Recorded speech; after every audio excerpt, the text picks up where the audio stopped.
Yeah. What's up? Our boy Coach Malachi Williams in the building. We back. True Media Today USA Boxing. We are back. I know a lot of y'all probably like, damn, man, Coach coming on an hour earlier today. I got some things I have to do. My time, I wasn't able to clear the schedule, so I have to start the show an hour earlier today. The show is only going to be 2 hours because I have a training program that I have to do. I have a training that I have to do at 4 o'clock. No, at 4. A little after 4. You know what I mean? So 4 o'clock Eastern Standard Time. So I had to kind of like, just make show a little, just an hour earlier. We're only going to be on for 2 hours a day. You know what I mean? So, I know it was a surprise, but it is what it is. You know what I mean? I get it. Guys, give me a thumbs up if you can see me. See what's up. Trying to see what's happening with this live. Hold on. Is internet on? Says connection. Am I live? Yeah, I'm still live. Why is it spinning? I don't know why is it spinning. Okay. Guys, let me know if you can hear me. Give me a thumbs up if you can hear me. I'm not sure if you can hear me or not. Hold on. Let me do this. Oh, that looks good. Let me respin this. Make sure this is up. I'm just trying to check. I'm trying to check and make sure we Gucci. Trying to click and make sure we Gucci. All right, cool. Everybody give me a thumbs. I had to refresh it. All right, I had to refresh it. All right, cool. I had to refresh the chat right quick. So let's give everybody that's here a round of applause.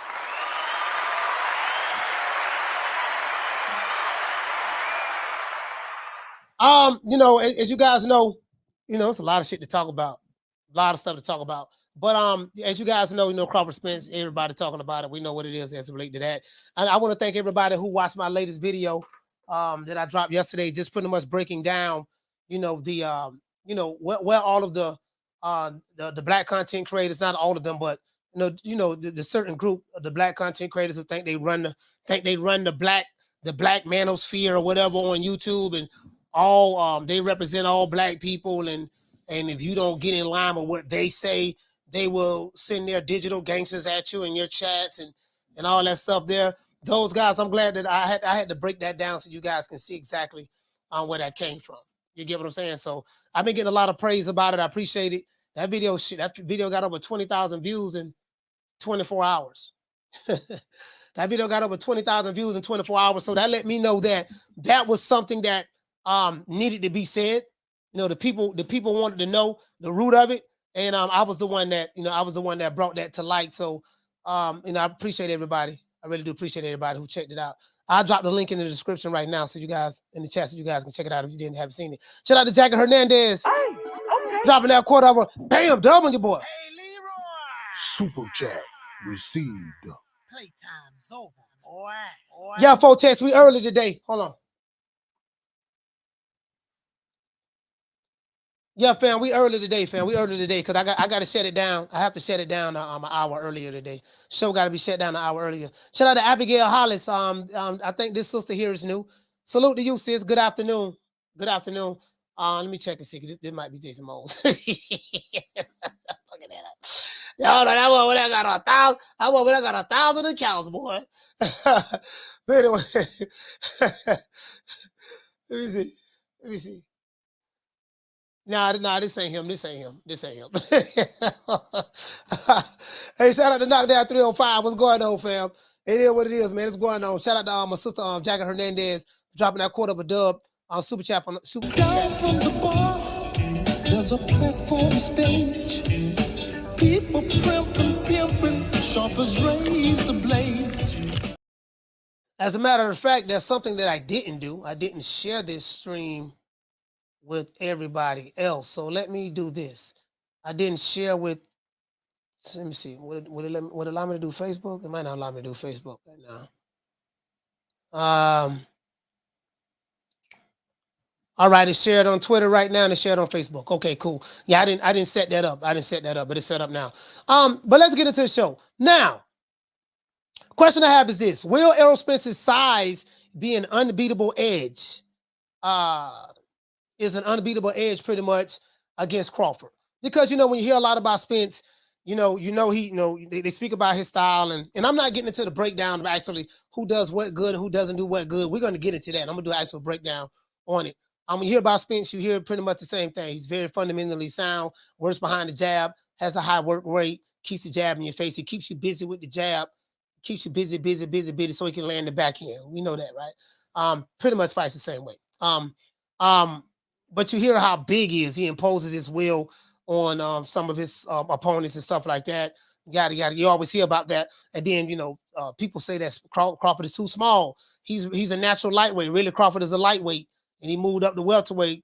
Went from lightweight to junior welter, from junior welter to welterweight. He's too small. Spence size is going to be too big and overpower him and break him down and stop him and all that stuff there. And, I want to address that. You know what I mean? Those people may have a valid point.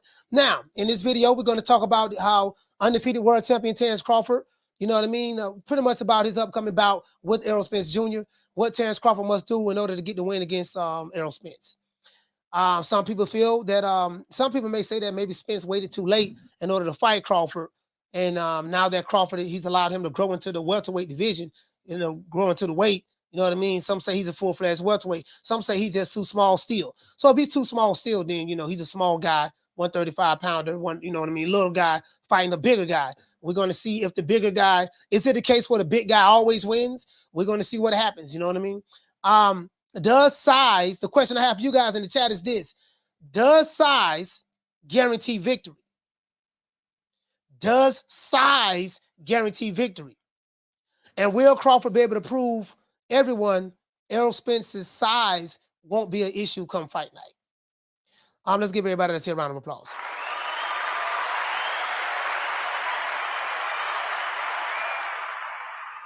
Because this what a lot of people say. This is what the people who are pro Spence, this is what they say. He's just gonna be too big, yada yada yada. And we've seen Crawford fight big guys. We've seen him fight Victor Posel. We've seen him fight Jeff Horns. We've seen him fight these bigger guys, and we've seen him fight guys who are overly aggressive. They get stopped. We've seen him fight guys, just the big guys. They get stopped. So with Victor Posel didn't get stopped. He just got beat for 12 rounds. Just got a class.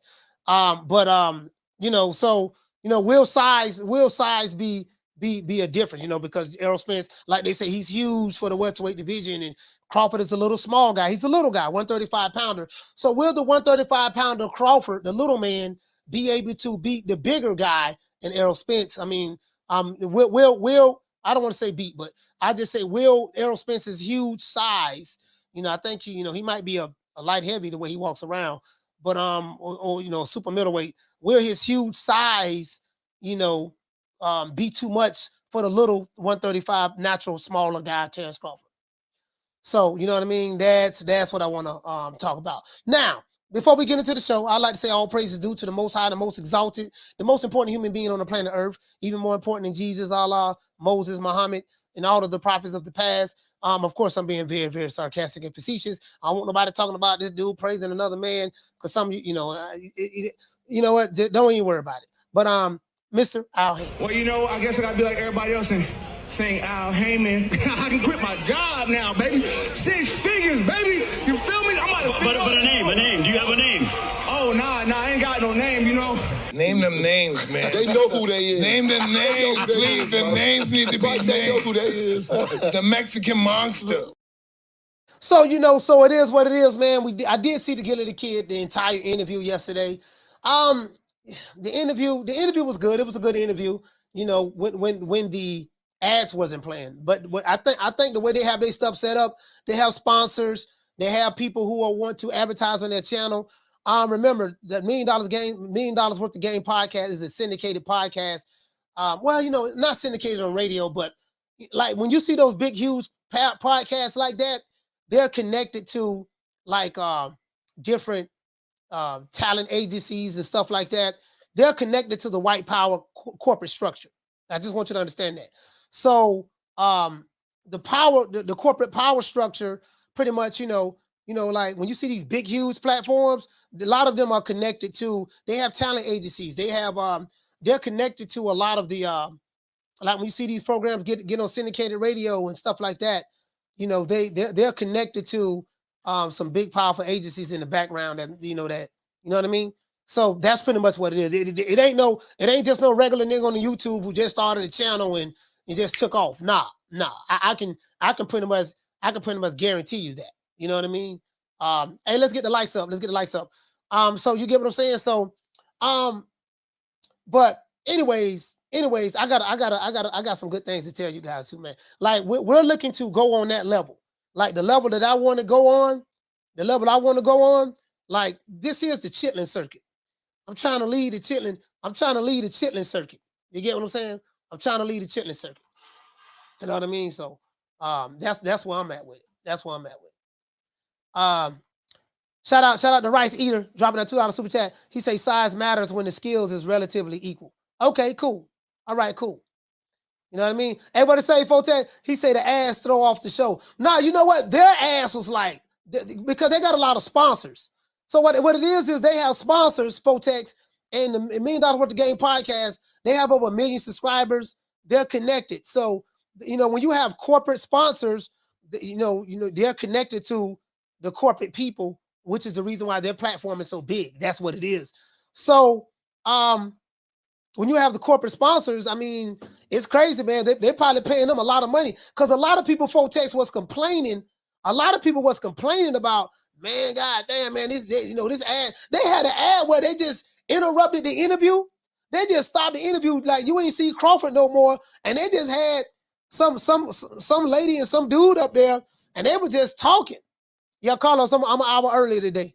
They were just talking, man. Like I'm like, damn, what the fuck, you know? And bro, like I didn't know if the interview was still gonna go on or what, bro. Literally, like they talked. It seemed like for like 30 minutes. Of course, it wasn't 30 minutes, but you get what I'm saying, though? But they were talking so long. I'm like, man, what the hell? You know, bro, like, I don't never want to do nothing like that, bro. Bro, like, you get what I'm saying? It has to be a way.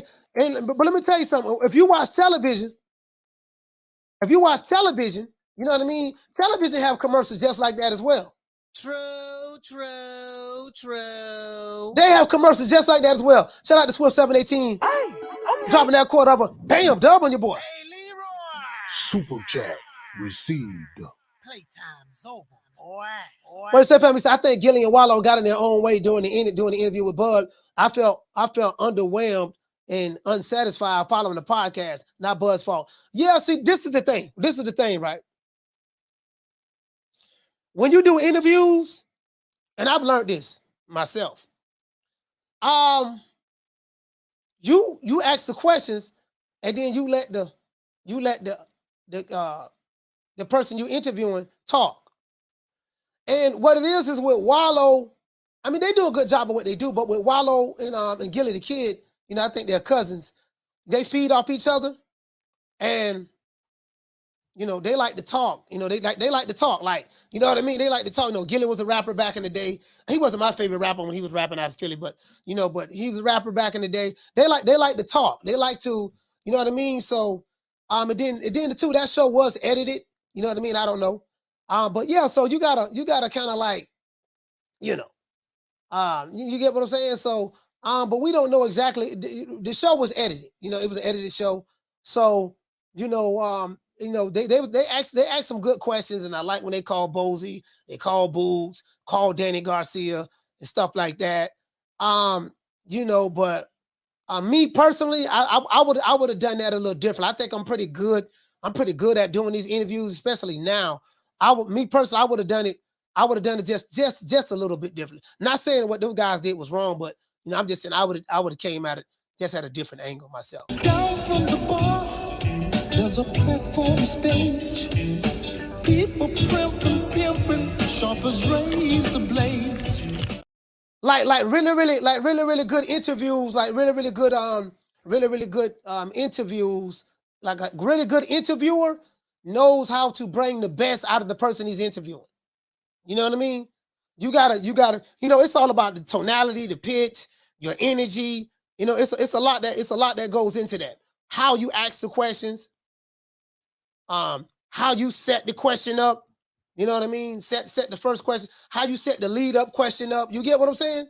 You know, it's a lot that goes into that. But again, I'm not knocking Wallow and Gilly, the kid. They're successful at what they do. They are connected to the corporate sponsors and the corporate talent agencies and stuff like that. They're connected to them. So I take my hat off to them. You get what I'm saying? True, true, true.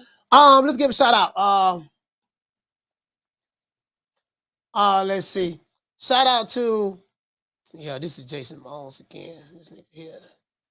I know you, Jason. Yes, I do. I know you. I'm finna pull you up right now. Pull his account up. Pretty sure this is him.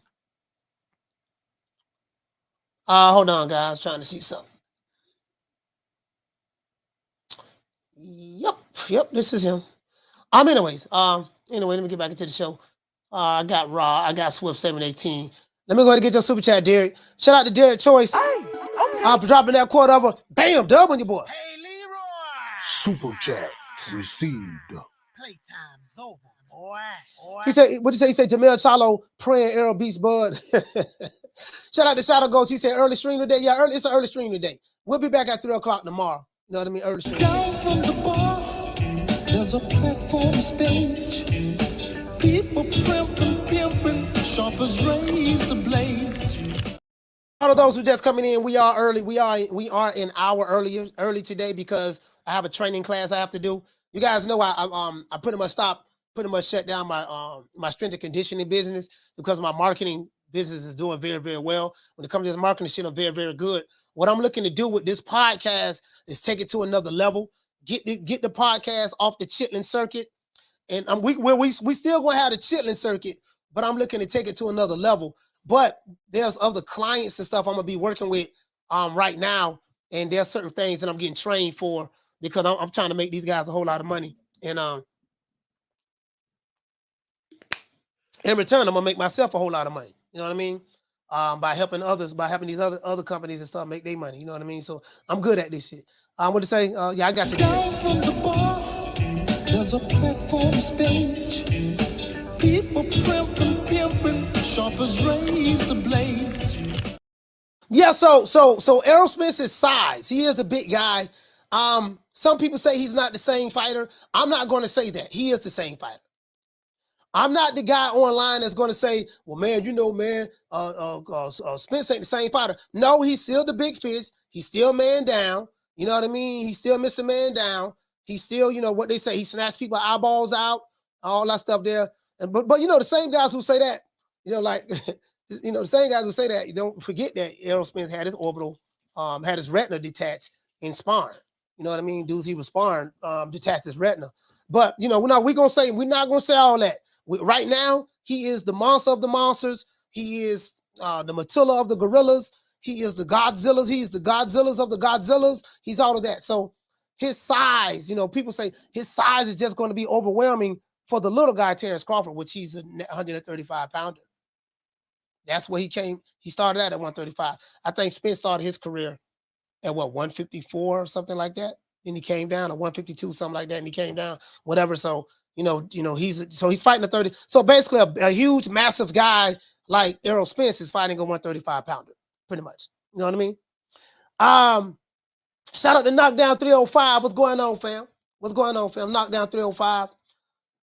You know what I mean? So will his size be too much? You know what I mean? Will the little small Terence Crawford get crushed by the massively huge Errol Spence? You know what I mean? What did you say? LOL say, excuse me. No, I'm just asking. I'm just asking, Phil. I'm just asking.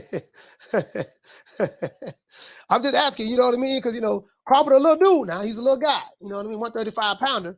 And Errol Spence is a huge, massive guy. You know what I mean? So, what did you say? Carlos say after the car accident and surgery, he focused more on his career and stopped clubbing. Yeah. No, he's still a monster. He's still a monster.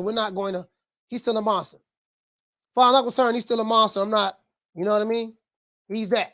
Because what I don't want to do is you know, no, I want to take the side of those who say what you say, we already know the excuses. No, at PBC Central, what do you say, we already know the excuses when Crawford beat Spence? Nah, I mean, listen, nah, it ain't no excuse. Crawford is he's a 135 pounder. He's a little guy. He's the same. Like for me, he's the same. You see what he did to Danny Garcia. You saw what he did after the car accident. You saw what he did to Ugars. You know what I mean? So that's how I see it. Will his size be too much for Crawford to overcome? You get what I'm saying? Will his size be too much for him to overcome? I mean, that's what I want to know. But that's what I've been hearing. That's what I've been hearing from we need 122. Y'all gotta hit the like button, man. Y'all gotta hit the like button. We need 122 more likes. We need 122 more likes. I want to get the likes up to over 200. So because I want to drop the phone lines. As a matter of fact, I'm fixing to drop the phone lines right now. You know what I mean? Anybody want to call old boy when I drop the phone lines? Y'all call me. You want to talk some shit? Call me. Start some shit, bitch. Sup, fool? You gonna talk shit about me, homie? Where you from? Hundreds of niggas is waiting for your motherfucking call, and they all talking shit about you right now. Call the coach at 530-494-9636. We waiting on your bitch ass. So Jose said Crawford is going to get beat up bad. I already feel sorry for Crawfish. He said, but he deserves it. Okay, all right. So you say he gonna get beat up bad, all right? Hey, you don't even believe that. True.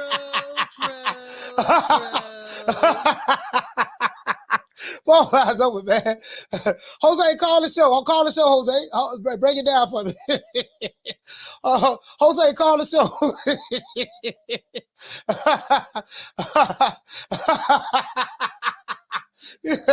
Boy, that shit, that was hilarious. Hey, call the show. Silence. Hey, call the show. Call the show. Yeah, man. So, but yeah, Jose said he gonna get beat up bad. So, okay, all right, that's cool. How we say? He say crawfish going in the oven with some seasoning. How we say crawfish is going into the oven with some seasoning? Okay. All right. So Howie and Jose. Phone lines open. Howie and Jose. Y'all call the show, man. You know what I mean. So how you feel? You feel like his size is just too much? Crawford is a little guy. Howie. So he's a little guy. Oh, so you started your channel November 22nd, November 2022. All right, you probably Jason Mones too. Probably Jason Mones. This might be a bunch of Jason Mones accounts.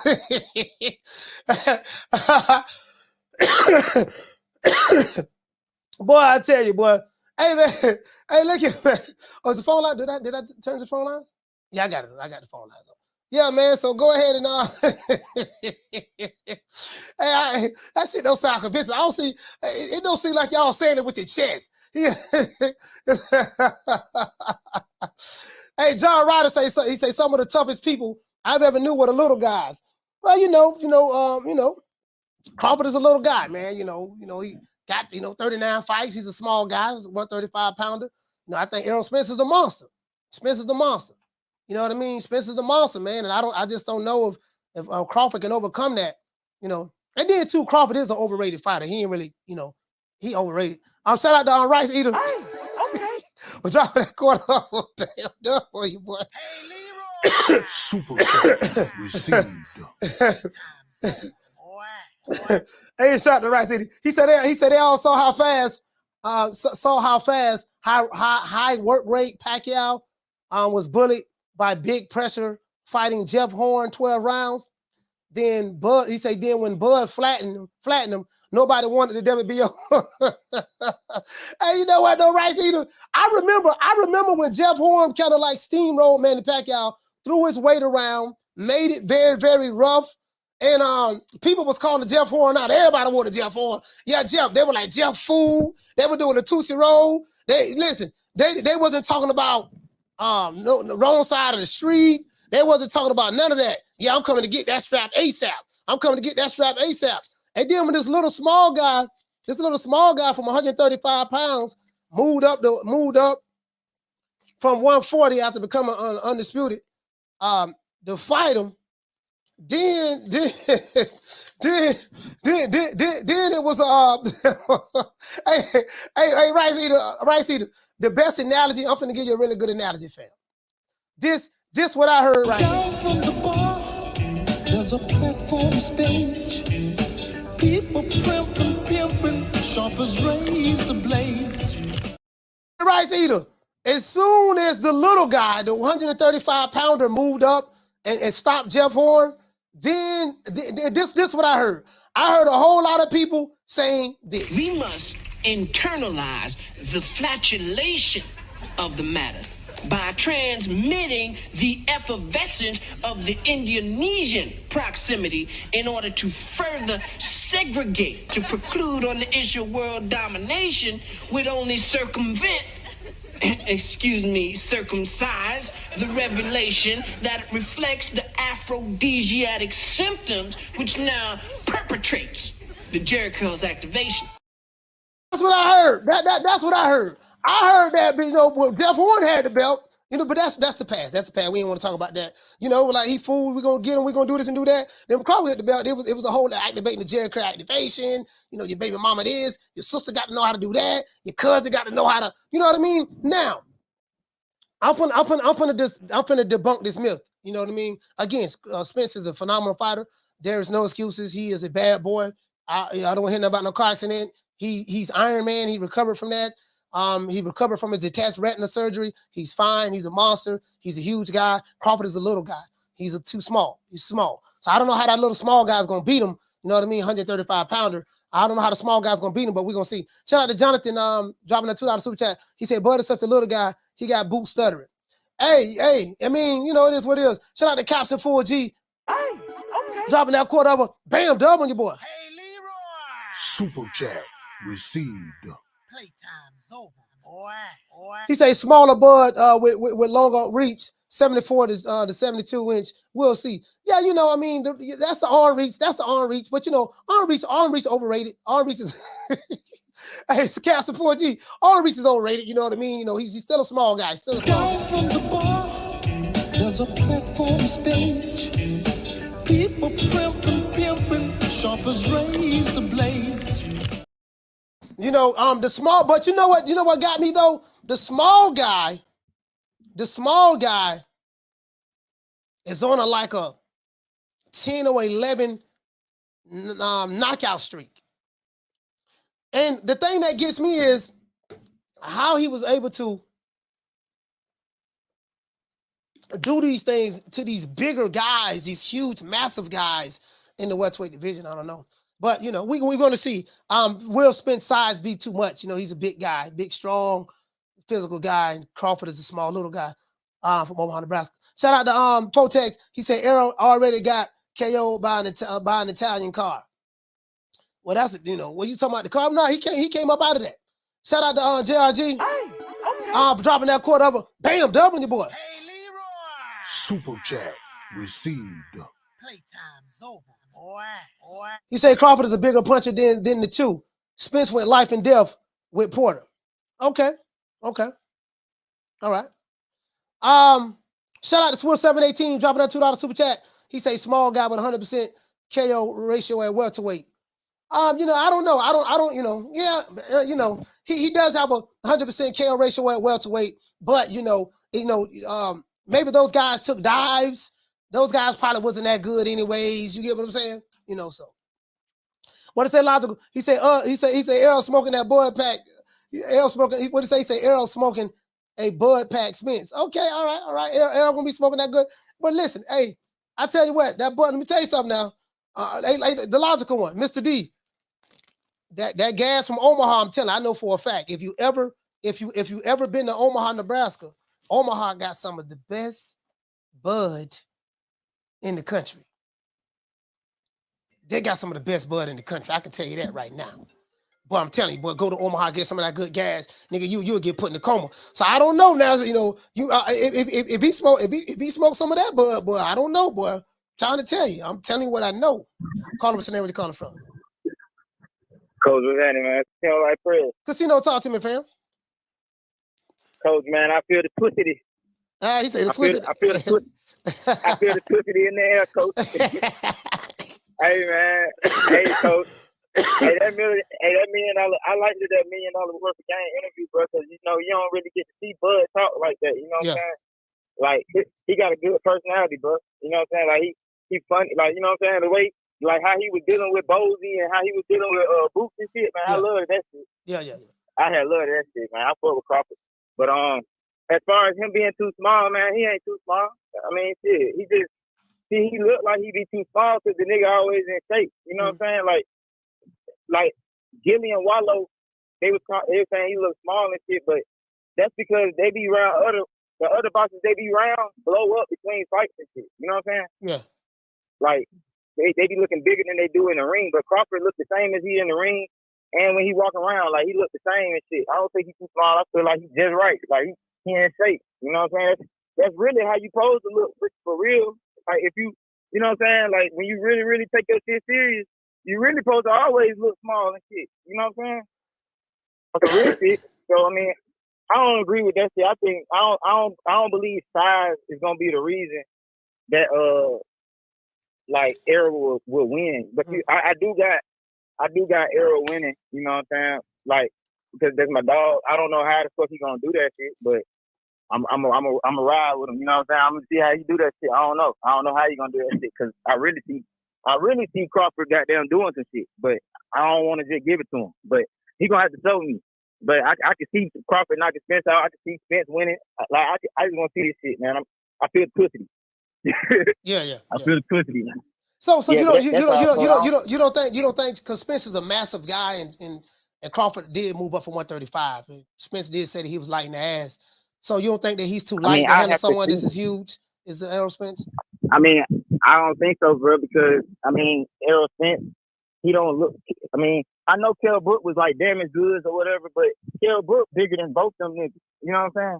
Like when I was watching, I went back and watched it. I watched Errol Spence fight yesterday. Man, Kell Brook was bigger than him. You know what I'm saying? Yeah. So I don't think that shit matter, bro. Especially when you got that knockout power. That's the shit that I was talking about when I was saying that I want to see Tank knock out some welterweight. It's the same shit. I mean, Terence Crawford was 135, Tank 135. I feel like when you got that knockout power, if that shit can carry, bro, that size shit don't matter. As long as your power carry and you got good, he got good skills. Like Terence Crawford, a world-class fighter. He know how to handle himself. He ain't got to worry about that, man. He ain't too small. He grown ass man, and he number one pound for pound. I don't want to hear that too small shit. That nigga number one pound for pound, man. Okay. Yeah, you make a valid point. You're right about that, Casino. Salute, fam. Shout out to Casino. ATL, stand up, man. ATL in the building. Shout out to Swill 718. Hey, okay. Dropping that quarter over. Bam, dub on your boy. Hey, Leroy. Super chat received. Playtime's over, boy. He said Crawford took 6 belts away from 5 champs. EJ took 3. But they say EJ has a better resume. Both of their best victories at welterweight are over the same 2 guys. Yeah, I see what you're saying. You make a valid point. You know what? Check this out. Down from the bar, there's a platform stage. People pimping, sharp as razor blades. There was something that Crawford said in the $1 Million Worth of Game podcast when they asked him about Omaha, Nebraska. And Omaha, Nebraska, they like, look here, man, don't nobody really come from Omaha. They were trying to get him to go to Vegas and stuff like that. And he tried to go to Vegas and all that stuff there. He said he just ended up going back, just paraphrasing, back to Omaha. And you get what I'm saying? They were like, there's nothing there. So, he's from, and I told you guys, I said, you got to go there in order to get it. And when I went there, I looked at Bernie, I looked at Bomac, I looked at Red, looked at Saul, I looked at Bud. And I said, I get it now. Like when I gave him some dap before he left, I said, I get it now. I told Bernie that. I said, I get it. I get it now. I told his nephew, I said, I get it. I get it. You know what I mean? Omaha, Nebraska is a small city. So there's really not much there. You get what I'm saying? And no one expected someone to come out of that city to be a world-class fighter. No one expect that. So because it's not a popular city like the big cities, you know what I mean? The cities that's known for popping and celebrities go through and all that stuff there. It's like, damn, this dude from Omaha doing that, doing all of this. You get what I'm saying? Shout out to Swift 718. I read your super chat. Shout out to Swift 718 again, dropping that $2 super chat. He said Crawford fought a damaged Brook, but Errol didn't. No, Errol didn't fight a damaged Brook. He didn't fight because the Brook he fought, had to drop down, had a broken orbital bone, and he had to drop down 2 weight classes and weight drain in order to fight for the title. He didn't fight a damaged Brook, according to what they say. But I get it. Shout out to Rick. Shout out to Rick. Shout out to Rick. Shout out to Rick Timms. You get what I'm saying? So, but that's my whole point. I said I get it. And that city, everybody, they have a me against the world mentality there. I've been there twice. I'm going back. I'm going back again. They have a me against the world mentality. Some say that, hey man, there's some funny acting dudes over there. Some would say that, and there may be some validity to that. You get what I'm saying? But I understand why. You get what I'm saying? And I understand where that chip that's on Crawford's shoulder. I get where it comes from. I'm from Omaha. Niggas defecated on Omaha, defecated on him, this, that. He has a chip on the shoulder, so he fights like, I got something to prove. He don't fight like, I'm rich. He don't fight like, oh man, I got a lot of money, man, I'm good now. He don't fight like that. Like literally where he came from, he wasn't highly recruited. He wasn't, nobody was checking for him. None of that. Like he was just slept on, just forgotten. And he wasn't a part, you know what I mean? Bob Arum took a chance on him, but he didn't really promote him right. He took a chance on him, and he was thrown in fights to where the other guy was supposed to win, but he ended up beating those guys convincingly. Then it's like, damn, okay, let's put him in this fight. Damn, okay. And, okay, well, this motherfucker's still winning. Like, you get what I'm saying? And it's like, now we up until this point. Now it's like, damn, this motherfucker was, Now, some people say, oh, he still ain't did nothing. He garbage, he trash. So I'm like, okay, well, we'll find out how garbage and trash he is July 29th. You get what I'm saying? But where he came from, there's no way he's supposed to be here. You know what I mean? Hey, what to say, K Diamond? You say Memphis people act the same way. Hey, K, you know what? I never been to Memphis, K. I never been to Memphis. I never been to Memphis, K. But like, again, I've been there. He literally came from nothing. Literally came from nothing. Shot in the head. Was in the streets, gang banging. All that stuff. Like literally, like Omaha, Nebraska. So, you get what I'm saying? Omaha, Nebraska, like, he come from that. He literally got it from the mud. Literally nothing. And Timothy Bradley told the story what? Timothy Bradley was, I think he was a multi-division world champion at that time. And he sparred Crawford, and Crawford only had 3 years experience at that time. He was only 3 years as a pro at that time. And he said Crawford beat the brakes off of him. Multiple occasions. So I'm like, well, this guy keep winning. This little small, slim, dark-skinned dude from Omaha, Nebraska keep winning. So is he winning by luck? Has he just not fought anybody? He had 39 fights. He ain't fought nobody. But remember, Crawford was nobody. Crawford was the guy that was nobody in the beginning. He was nobody. So if he fought nobody and people saying Crawford is nobody, then he's a nobody fighting nobodies, right? True. Because that's what they say. You get what I'm saying? That's what they say. If he's nobody and he fought he was a nobody then, right? So a nobody beat all these other guys in different multiple weight divisions. So he's a small guy, come from Omaha, Nebraska. Omaha is not a city that's popular. It's a small city. Omaha is known for wrestling and football. You got the Nebraska Cornhuskers. They're known for wrestling and pretty much football. Right? So I would agree with what Terence Crawford's assessment. He's an overachiever. He overachieved because nobody saw that coming.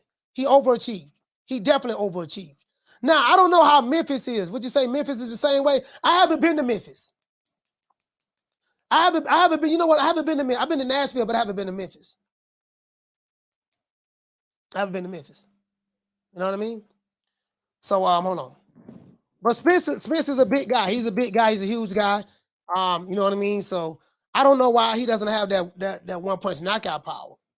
But you know, I mean, it is what it is. His style is different. He doesn't have one punch knockout power. He just wears you down over time. Over a period of time, he'll wear you down. You know, hold on. 120 more likes. So, hey, what to say, Steve? He said Bud has 39 fights. Watch some. Yeah, them 39 fights, he ain't really fought nobody. But my thing is no, of course, I'm being facetious when I say that. I'm being facetious when I say Bud ain't fought nobody. But I'm taking the people who don't like him talking points. They say he ain't fought nobody. So, but, you know, but remember, he was that nobody expected to be where they at. Bob Arum expected him to be there. A whole lot of people like, damn, how this motherfucker here? You know, because he didn't get the fame that Spence got or Sean Porter got or just Errol, Keith Thurman, and he didn't get none of that. He was just like, oh, that's Bud. You know what I mean? You know what I mean? Oh, that's Bud. You know, we the guys, and then especially once those guys got with the PBC, when they got with the PBC, then it was, you know what I mean? So I do get it. I do get it. And what to say, Big Soul? He say T-Bud can be 3-time undisputed champ. I mean, again, T-Bud, that'll be amazing within itself. If that happens, that'll be amazing because this guy was nobody. And he said it on the $1 Million Game with the podcast, and I'm glad they brought that up. Like, dude, you from Omaha, yada yada yada.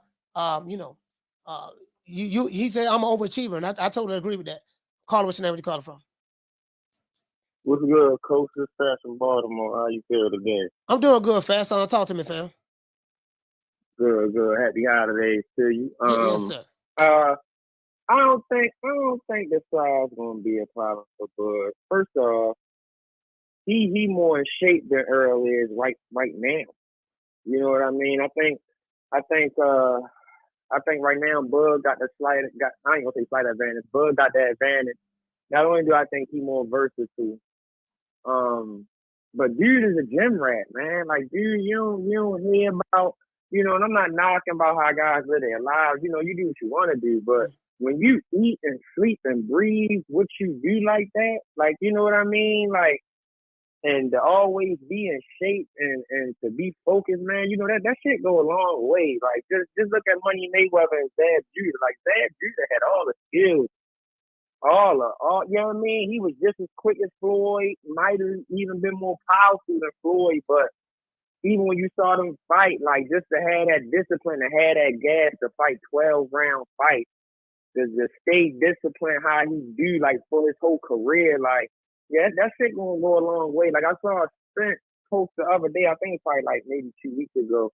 He said it's his first day back in the gym. Like, and then I don't know, you know, I don't know if he meant by that camp or whatever, but I'm like, damn, this your first day back in the gym. Like, you've been out the ring for like a whole year, man. Like, you know, like, I think that's gonna be telling come the first fight. Like, his fans be just blindly believing in him. Like, ain't nothing wrong with that. You gonna rock with who you rock with. You know what I mean? But just to be blind to the fact, like, this dude ain't been in shape and he ain't been active like that.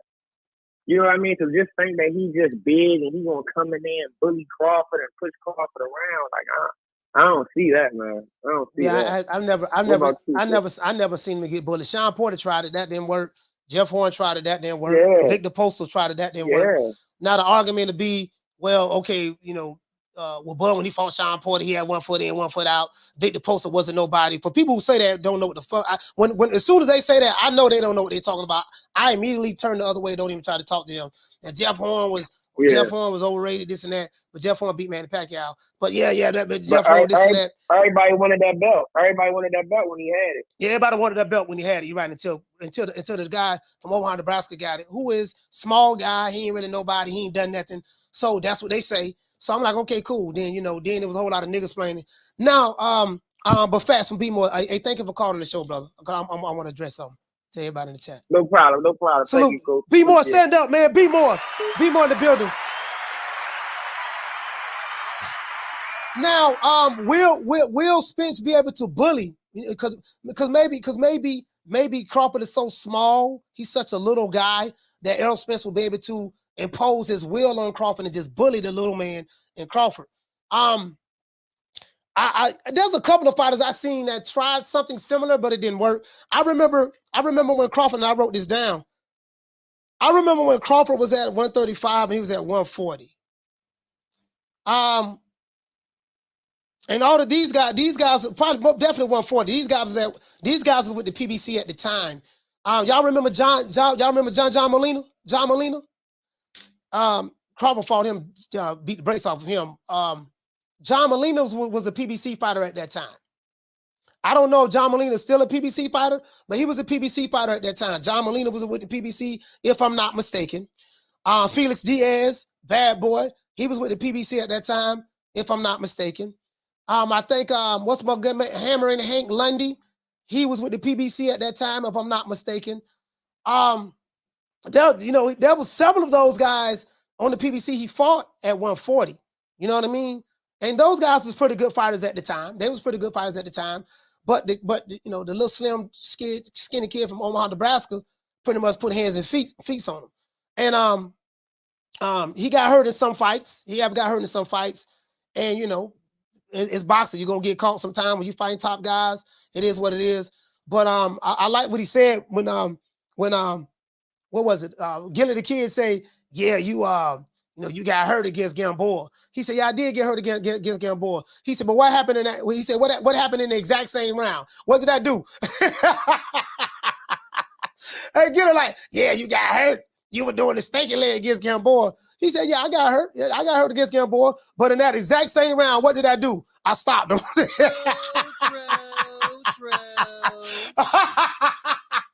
Hey, like, they'll say that part, you got hurt. And then just leave it right there. Well, what happened right after that, though? You just got hurt. We gonna stop right there. We don't need to know what happened after that. No, okay, what happened after that? Yeah. You did knock him out. You did not. Hey, shout out this strategy. We're dropping that. Bam, dub on your boy. Hey, Leroy. Super chat received. Playtime's over, boy. I mean, what fighter don't get hurt in a fight? You get what I'm saying? Like, for real, though. He said hard work always beat talent. He said when the talent doesn't work hard. Jada Kiss. Yes, sir. Down from the bar, there's a platform stage. People pimping, sharp as razor blades. Caller, what's your name? Where you calling from? Coach, this is Casino Life Prayers one more time. Casino, talk to me. I wanted to like say something about when you was like like how you said Errol Spence, you don't know why he don't have one punch knockout power. Mm-hmm. He's a big guy. I wanted to I wanted to kind of speak on that. I feel like it's about the way he fights. I feel like it's his fighting style. Because I feel like if he had a style, like if he fought how you see how when Jamel Charlo got to Derrick James, like Derrick James, like he got like it's almost like he got a cookie cutter style. It's like once you go to Derrick James, everybody starts fighting similar, but then you got small differences. So like the small difference I see between like Jamel Charlo and Errol Spence is that Jamel Charlo, he loads up on shots. Sometimes he be looking crazy when he missed. You know what I'm talking about? Yeah. Like I don't know. So and Errol, it seems like he don't load up on shots. It seems like he focused more on volume and balance. Like he makes sure he stay on balance. Like he don't really like to miss. Like he don't like to load up and miss because it'll throw off his balance. He want to always be ready to throw another punch. It's like he's focusing on volume, and I feel like he do that because like even if he don't stop you, he's making sure he's winning them rounds. It's kind of hard to beat Errol Spence if he go to decision because he focused on that volume. And I feel like somebody to compare his fighting style to, they're not totally alike, but kind of like how David Benavidez is big, but people talk about how he don't have that knockout power like Canelo. But I feel like if David Benavidez was to load up on some shots, he'll knock somebody out in one shot. But he focused on that volume, and when you throw on volume, all them punches, you can't be loading up on no volume because you're gonna burn out. And then the other thing I wanted to address, you don't have to load up on the points to knock somebody out though. I can give you several fighters who don't load up on punches and they put people to sleep and they're like, damn, where that came from? You get what I'm saying? But I get what you're saying though. But go ahead. Well, no, I know what you're saying, but I mean, another thing too, to address what you just said, I feel like Errol, I feel like he got one punch knockout power. We just ain't seen that shit lately. You know what I'm saying? We ain't seen that shit lately. Yeah, I ain't never known him to have one punch knockout power. So you have to give me some fights. Just give me. I'm saying what he did the bunch. I mean, it ain't like on Crawford level. You know what I'm saying? I ain't saying now Crawford. I ain't trying to compare him to Crawford. No, I'm not even talking about Crawford at all. I'm just saying, just as related to that, the one punch knockout power. Like I think about Julian the Hulk Jackson. I think about Tank Davis. Tank Davis can have that. You know, he's a stopper. Yeah, no, he's not one of them. He's not one of them. He's not one of them. And then he's not one of them at all. I'm just saying, I believe that, you know, but anyway, another thing too about the last dude, he was saying that Errol just now got back in the gym and things like that. I mean, I've seen him blow up in weight, but something about Errol, bro, he's like a special case, bro. Like that nigga go party, he do all type of shit, he drinking, fly out of car, get in an accident, break an eye, but the nigga I've never seen that nigga gas out. Like, he's a special case. Like, he compared him to Zab Judah, but Zab Judah used to gas out. Errol, he be living whatever lifestyle he want to live, but when he get in that ring, you can't tell. I mean, because that nigga don't gas out. You know what I'm saying? So, I just wanted to say that. But, okay. That's all I got, Coach. All right, shout out. Salute, fam. Shout out, Casino.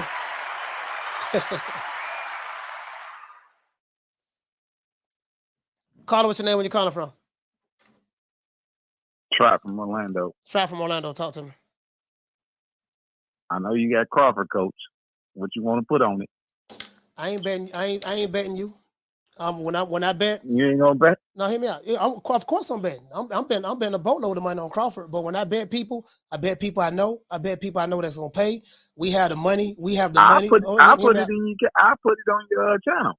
Okay, if you put it on my channel, we can bet. And you what you want to bet? We'll bet whatever you want to bet. You call it.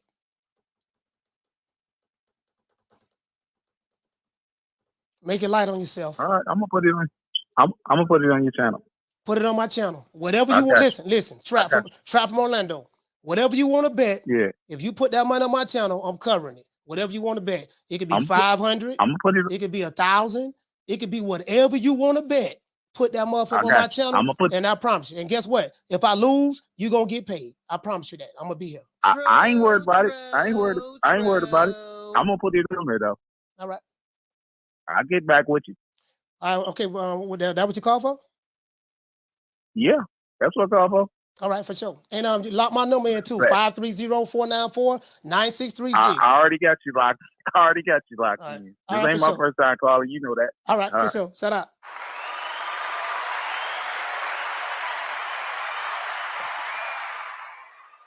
Yeah, I don't bet people in I don't bet like just on YouTube because dudes on YouTube don't pay.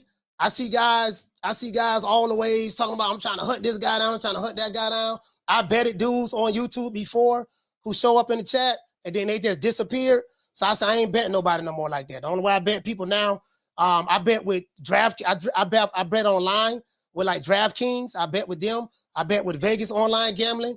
I bet my homeboys right here in the city that I'm in, we make money, we'll bet. I got a $500 bet with one of my homeboys, and we leave the money with the barber at the barbershop. So we make an agreement, hey, we got to make sure we have that money. We got to make sure we have that money with our barber. His name is Cleve. At this day, before the fight, we had our money there. Once our money get there, everything's official. That's how we do it. All that on air. I don't bet on air. I don't do that. Caller, hold on. Shout out to our Rice Eater. We're dropping that quarter of a bam, dub on your boy. Hey, Leroy. Super chat received. Playtime's over, boy. I mean, he said, did Bud load up when he KO'd Kell Brook with a half jab? Nah, he didn't. He didn't load up on him at all. Like that. I mean, that punch came out of nowhere. Down from the bar, there's a platform stage. People pimping, sharp as razor blades. One thing I do know, when you bet with no, hold on, caller. When you bet with no white folks pay. I do know that. Caller, what's your name? Where you calling from?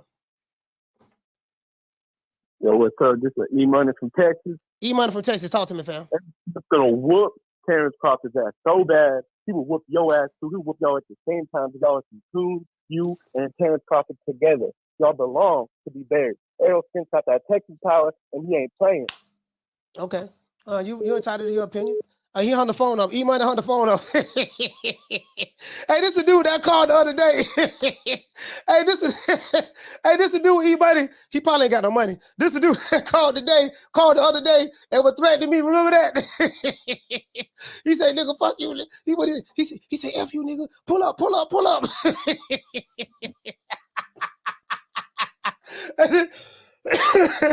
And this is a dude that called about E-Money from Texas. He said, pull up. But hey, the brother's entitled to his opinion. He's entitled to his opinion. You know what I mean?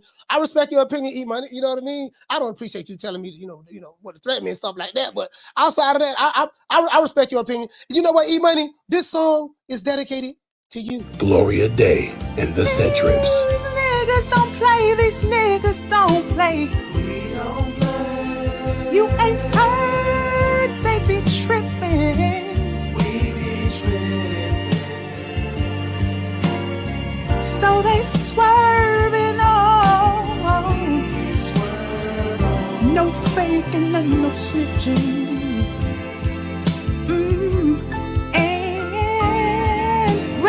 High for the set. Oh, mamas, it ain't no lie. Because niggas gonna bust. Niggas gonna bust.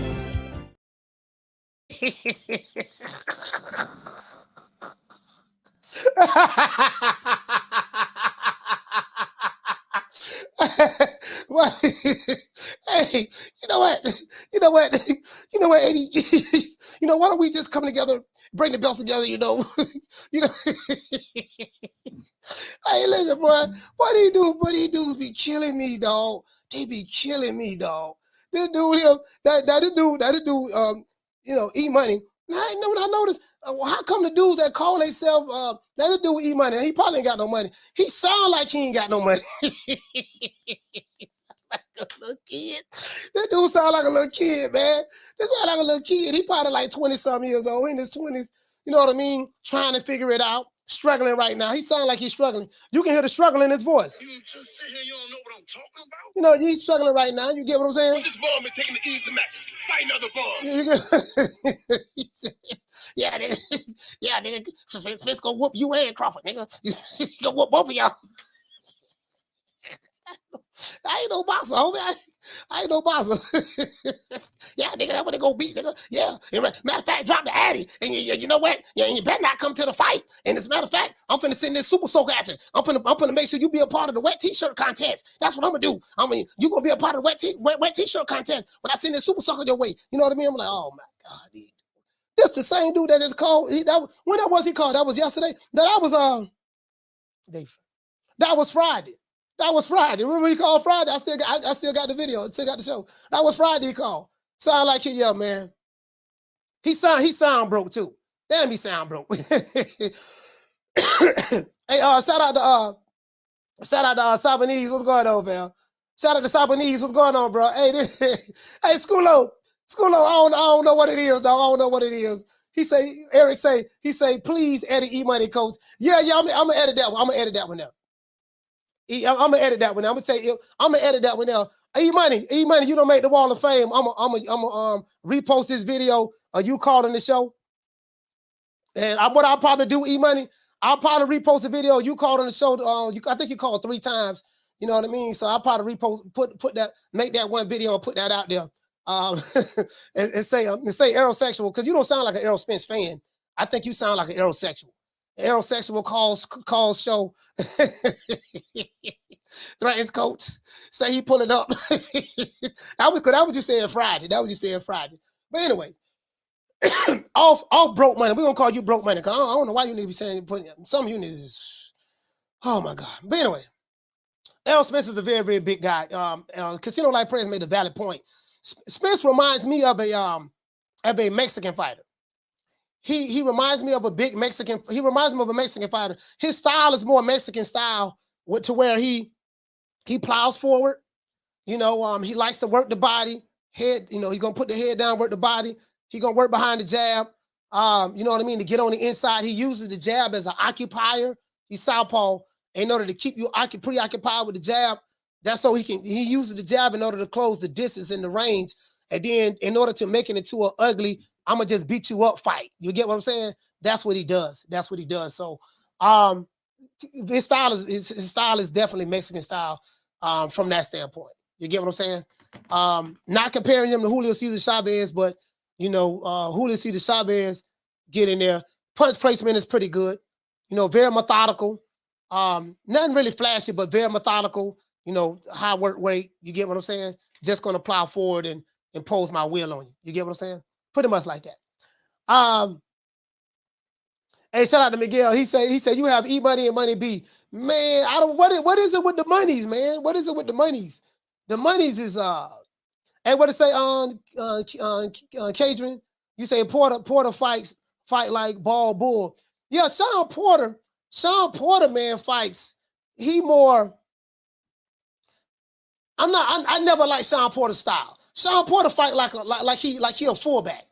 You know, Sean Porter come in there head first, elbows, knees, shoulders, you know, head button. He come in there and bam, and go to, just try to overwhelm you with throwing a lot of punches. And Sean Porter's style is very, very like physical. He's gonna bring the physicality to the game. Like, no, I'm fixing to outmuscle you. Because Sean Porter's a big guy. Sean Porter, I think him and Usyk, I think they say, if I'm not sure, they say he beat Usyk in the amateurs. Was that Usyk? They say he beat Usyk in the amateurs. Usyk was Sean Porter was a middleweight. I think Sean Porter was a middleweight at that time. You know what I mean? So Sean Porter's a big guy. As a matter of fact, let me see. Did Sean Porter start out as a middleweight when he because Sean Porter a big dude. I think that's why Errol Spence couldn't muscle Sean Porter, because Sean Porter's a big dude. Like Sean Porter started out.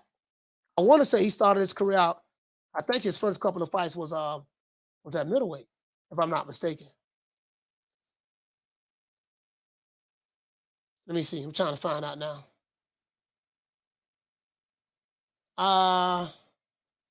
What weight that was? What do I see the weight at?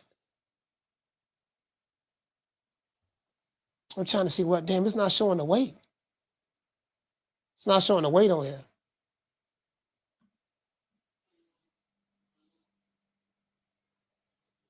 Damn, it's not. So his early fights is not showing the weight. I'm trying to see the weight on is this on BoxRec? I'm trying to see the weight on BoxRec. That's funny. It's not showing his weight. I'll look it up. I'll look it up on his Wikipedia page. I'll look it up on his Wikipedia page. I think Sean Porter was a middleweight when he beat Usyk. Yeah, so Sean Porter, hey Rick, would you say they were like 160, 165? Yeah, so Sean Porter shrunk down. Sean Porter shrunk down to 147. You get what I'm saying? He shrunk down to 147. And of course, we know Usyk now is a heavyweight now, and this is why Tyson Fury called Usyk a pumped up middleweight, because he started out at middleweight. You get what I'm saying? So we know Usyk is what did you say? It was in the amateurs, yeah. But I think when Sean Porter started his pro career, he did not start out as a welterweight. That's what I'm saying. He did not start out as a welterweight, fam. So as a matter of fact, he's a big guy. That's why Porter, that's why Spence couldn't muscle. That's why Spence couldn't muscle Porter, because Porter was just as big as him. He's shorter, but he's just as big as him. He couldn't muscle him. You get what I'm saying? Shout out to Marquis. Marquis, what's going on, fam? What's going on, fam? So yeah, so the size, will Spence be able to impose his physical dominance? Pretty much how he did Ugas, pretty much how he did Danny Garcia, Mikey Garcia. He beat him for 12 rounds. You get what I'm saying? So will that be, Shout out to Flex BS. He say pro career. I'm not sure. Yeah, I'm not sure neither, fam. I'm as a matter of fact, what I'm gonna do, Flex. Let me look it up right quick, fam. Let me look it up. I believe, all jokes aside, I really believe that he started out as I think he started out. He didn't start his career out as a welterweight. Caller, what's your name? Where you calling from? What up, Coach? It's Roach from Houston. Roach, talk to me, fam. Hey, first of all, I know you was gonna look up, Sean Porter. Could you do that for me real quick? Because I'm actually interested in that as well. Yeah. I'm trying to figure it out because let me see, Sean Porter. I think he started. It's not showing it on box rate. For some reason, they're not showing the weight, which is crazy to me. But they'll show the weight when he won like an intern belt or something of that sort. They'll show that, but right. But nah, that's actually a pretty interesting point as far as just talking about the whole subject that you're discussing as far as Spence, bullying Crawford. Yeah, he's a big guy. All right, here you go right here. It says okay. Trained and managed by his father Kenny. Porter began his pro career at 165 on October the 3rd, 2008. And he had his fight he had his first fight in Salisbury, Maryland. And his opponent name was Norman Johnson. Porter won the first round via TKO stoppage. In his fifth professional fight, Porter faced off against 31-year-old Corey Jones, and he stopped him in 2009. So basically, Sean Porter, his first, for what I'm seeing here, his first 5 or 6 fights, or maybe even more, was at a damn middleweight. 165? Yeah, that's crazy. That's almost super middle. Yeah, that's between middle and super middle. Yeah, as a matter of fact, now let me show her. I don't want nobody thinking I'm capping. But go ahead, Ro. Sorry about that. No, you're good. But as far as the original topic, while I do think Spence is going to win, I don't know about the bullying aspect because one thing that a lot of people are asleep on as far as Bud Crawford is his wrestling background. And in my opinion, they give him I won't know if it'll be an advantage against Spence, but it does help him as far as that infighting aspect. Now, what I do think is, I think Spence's body work is going to be the difference in this fight. And I think, I don't think Bud has ever dealt with, just that kind of constant pressure that Spence brings. And it's not like wasteful pressure. You know what I mean? He's real meticulous and he's real diabolical with what he's doing in there. But I do think, even though I do think Spence wins, I think it's asinine for anybody to call this anything other than a 50-50 fight. And I'm so glad that we are at the point that we're not just speculating and talking about it. This is actually about to happen. Yeah. So I'm about to get off the phone. Appreciate you taking my call, Coach. Let you cook. Man, shout out to Roach, man. Roach from Houston, salute, fam. That's my brother, man. Roach from Houston, man. Roach, now Roach makes a valid point. You know what I mean? The type of pressure that Spence come with when he worked the body. That's why I say he does remind me of, his style is more Mexican. His style is more of a Mexican style. Like I can't compare Spence style to most of a lot of the black fighters. Spence is more blue collar. Like I'm finna, you know what I mean? I'm finna pose my will on you, my size. He has a really, really good jab. Worked that jab pretty well to close the distance, stuff like that. Very methodical with his punches. He's not the fastest guy in the world, so he really don't have speed like that.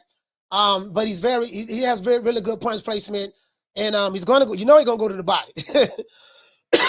he's definitely going to the body. That's what he's gonna do, and slowly and methodically try to break it down. Shout out to Jonathan dropping that $2 super chat. He said 165 is super middle, coach. 168 is middle. No, super middle is 168. Super middle is what Canelo boxed at 168. You know what I mean? There's not a weight division for 165. That's not a weight division for 165, fam. That's a tweener. That's between middleweight and super middleweight. What you say, basically, you say Sean Porter's naturally strong. Yeah, Sean Porter was a football player too. Hey, no, all jokes aside, Sean Porter was a football player. Sean Porter was a football player too, and he boxed like it. True. Man, Sean Porter, listen, let me tell you something, bro. Sean Porter Man, I swear, listen, I'm not hating on Sean Porter. I don't want nobody thinking I'm hating on Sean Porter, but I never liked Sean Porter's style. This man coming in with elbows, foreheads, knees, forearms, bro. If you look at the fights that, look how to prove my point. Look how Sean Porter beat Paulie Malignaggi. Look how he beat he was on Paulie like white on rice. Look how he was on Adrian Broner. Anytime Sean Porter getting there with a smaller guy, and you know he gonna rehydrate, he gonna make it rough. True. Boy, he gonna make it rough, boy. Sean Porter was a football player. They say he was a bad running back. He boxed like it too. He coming in like Hershey Walker, bam, elbows, throwing forearms, lifting knees up. I'm like, bro, this dude here, man. Bro, like, you get what I'm saying? I hated Sean Porter's style. Sean Porter tried that with Crawford. It didn't work. True. He tried that with Crawford. It didn't work. Crawford, as soon as he got in there trying to come in there with the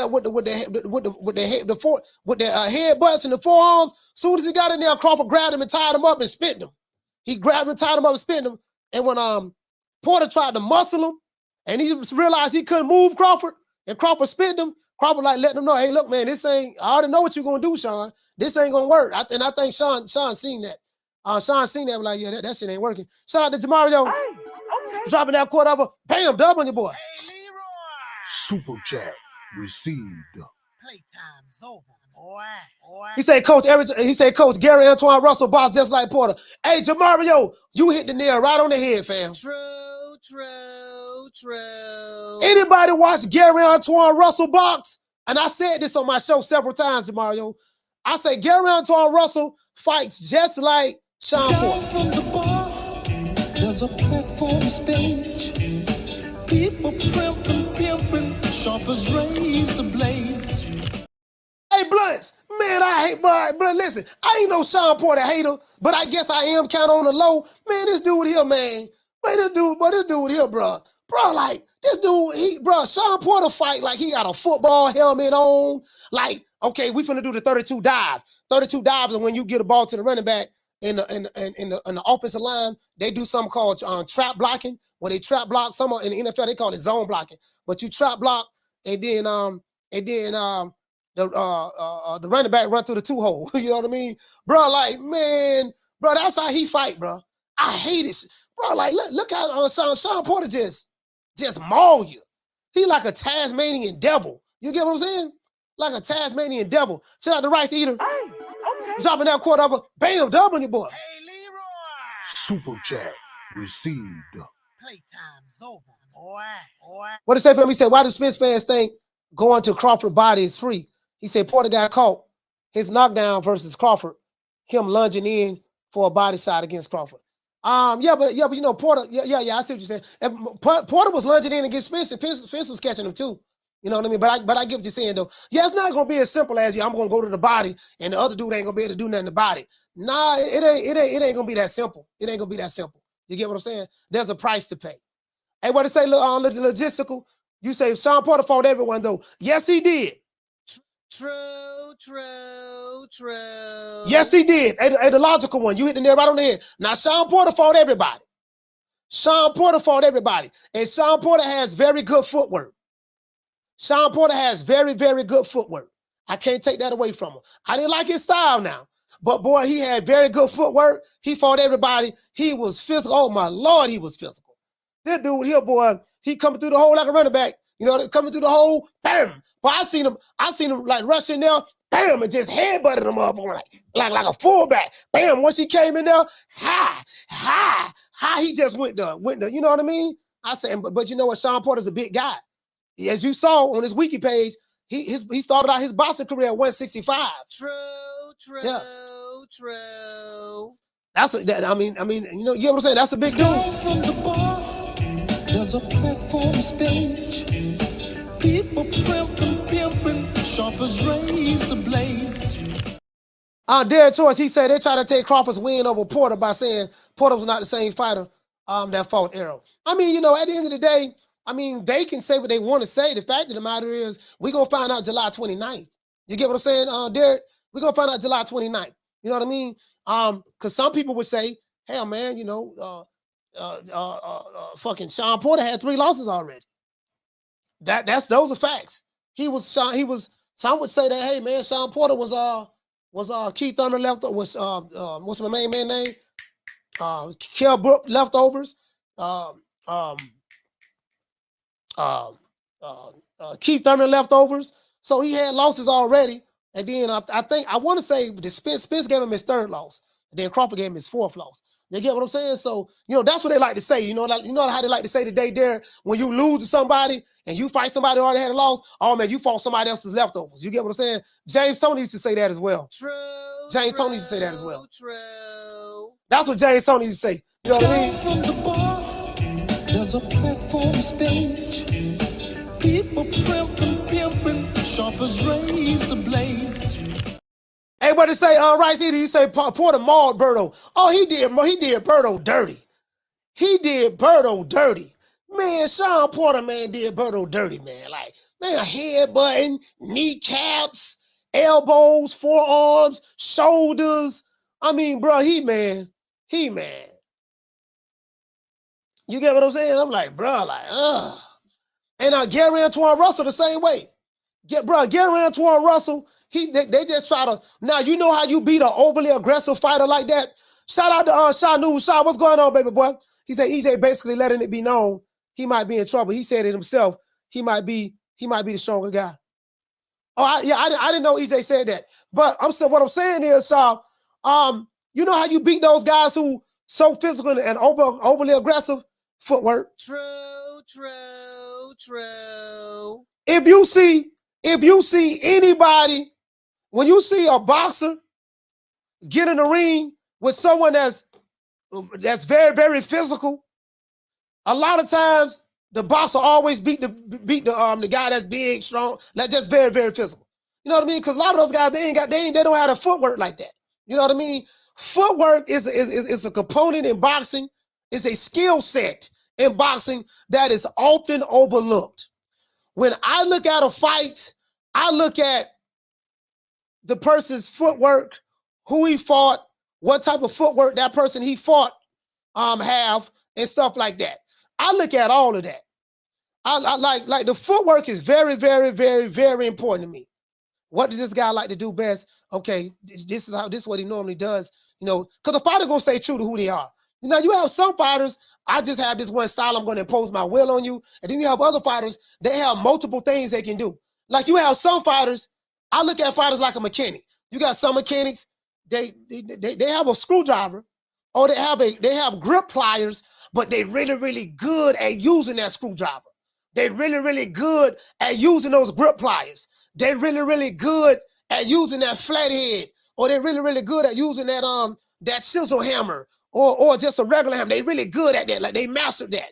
Then you have some dudes, some mechanics, they have more tools in the toolbox. Man, I got a hammer. I got a flathead and Phillips screwdriver.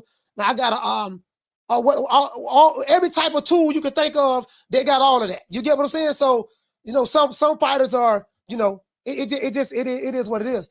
Outside of James Lee, what to say? You say problem is Errol, not just a banger. He proved that against Mikey.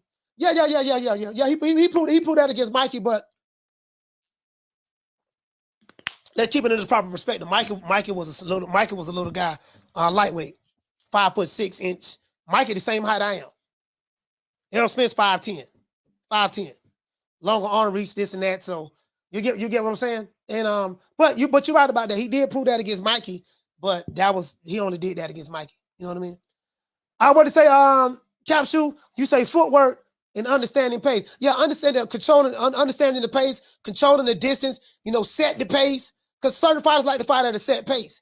Certain fighters, you know, like to dictate the pace and then they get into a rhythm. You know what I mean? So it's going to be very, very interesting. Again, Spence is a very, very big guy.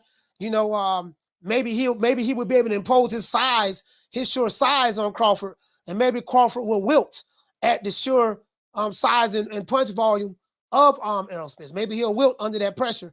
I mean, he's never done it before, but you know, maybe people feel that Spence is that guy, the greatest fighter that Crawford's ever faced.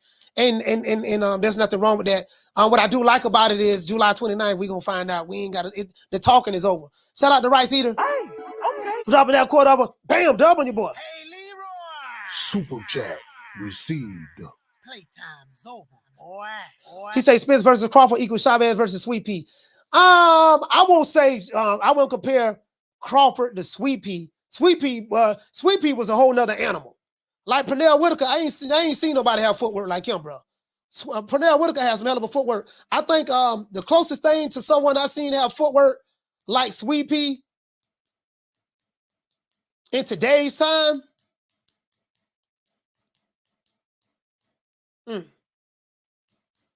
Tank has good footwork, but I would probably say more Lomachenko. More Lomachenko. Now, I'm not comparing Lomachenko to Pernell Whitaker. I'm saying footwork. When I look at the footwork and how light they is on their feet, how the fighter can get around that weak side at the drop of a dime, hit you from angles that you can't even see coming. You get what I'm saying?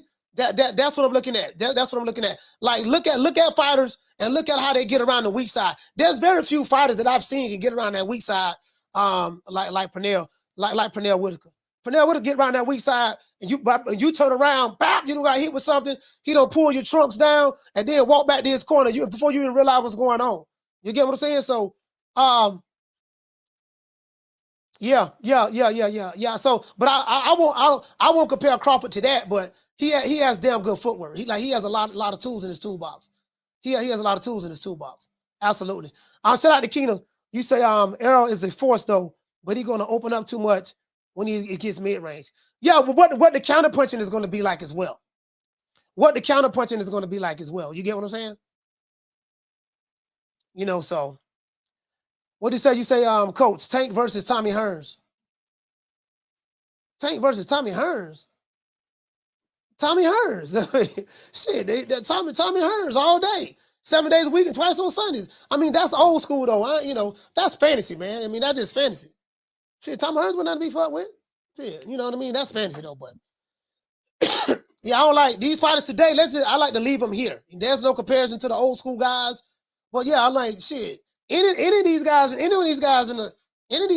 Tommy Hearns are gonna get their ass whooped, in my opinion. You know what I mean? So, shout out to Roshiki. What's going on, fam? Shout out to Roshiki, man. Hey, okay. For dropping that half of bam, dub on your boy. Hey, Leroy. Super chat received. Playtime's over, boy. Roshiki say Spence doesn't have more power than Bud. Bud one punch power. EJ wears you down. Yeah, that is true. He wears you down over a period of time. He methodically breaks you down. He reminds me of them old, like an old school Mexican fighter. He reminds me of an old school Mexican fighter. Like similar to like Chavez to me, to be fair, the way he methodically go about his work. You get what I'm saying? But I can't compare him to Chavez because that's old school. I'm always gonna put Chavez over Spence. But Chavez was slick in the pocket though. Chavez is real slick in the pocket. Like Chavez do like little subtle things, like little subtle head movement. He has a way of slipping shots and bang, always in position to land that body shot, always in position. And so I wouldn't compare it to that, but yeah. But I get what you're saying, Roshiki. You make a valid point. He does wear you down. Down from the bar, there's a platform stage. People pimping, sharp as razor blades. What you say? PBC Center say Coach stuck in his old ways. Nah, I mean, PBC Center, I don't know how old you are, brother. I don't know how old you are, but I don't know what your age is, but bro, like, you know what? I'm gonna leave it at that because PBC, I think you're a young man, and you know not, bro. You know not what you say. You know not what you say, bro. Like literally, I don't think you do. But I get it. James Lee say no comparison. There is no comparison. What you say? You say Nassim has some good footwork. Yeah, but he was off balance a lot too, though. The Prince did have some good. The Prince did have some good footwork. But he was off balance a lot. Bruce Guy said wrong weight classes. You're right about that, but I think with Sugar Ray, what weight class that was with Sugar Ray and Hagler first fought each other? Was that what weight class that was, Bruce? Was that lightweight or middleweight? PBC sent to say, I'm joking, chill. Okay. He said, what he said, that check left foot gonna be there all night for Bud Crawford. I mean, but the thing is the physicality. Like, some people making some valid points. Spence does keep his, pretty much he's gonna plow through. Rosicki said it best. He breaks you down methodically. Now the thing is he breaks fighters down that sit in front of him. The fighters that sit there in front of him, I noticed that those guys are just in trouble. If you just sitting there too long and you just trying to make it just a all around inside fight game, and like you can't fight Spence like that. That's his strength. True. Just sitting there and you know what I mean. When you fighting these pressure fighters, you got to know what to do. Now Sean Porter has some of the best footwork I've seen in boxing. Sean Porter has a stutter step that he does. I'm not gonna lie, like that goddamn Sean Porter has some excellent feet, bro.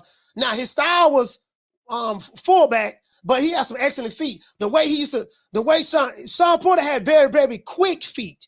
Sean Porter know how to dictate the pace and tempo. You get what I'm saying of fights. Because his footwork was so good. I'm like, again, I was not a fan of Sean Porter as a boxer, but I'm not going to take away from his skill set. He was a fullback. You know what I mean? But his footwork was spot on. True. Sean Porter footwork was spot on. He was a fullback now. We know that. Hey, we got to get the lights up.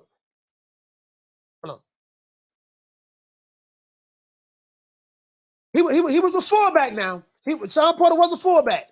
That he was. You know what I mean? So I can't, but his footwork, that dude has some really, really good footwork, man. Hey, man, we got to get the lights up, man. Anybody that don't hit the like button, Riley, get him. Look, fuck you. Fuck the plane you flew in on. Fuck them shoes. Fuck the socks with the bell on it. Fuck them cheap-ass cigars. Fuck your yuck mouth teeth. Fuck your hairpiece. Fuck your chocolate. Fuck Guy Ritchie. Fuck Prince William. Fuck the Queen. This is America. My president is black and my Lambo is blue, nigga. Now get the fuck out of my hotel room. And if I see you in the street, I'm slapping the shit out of you.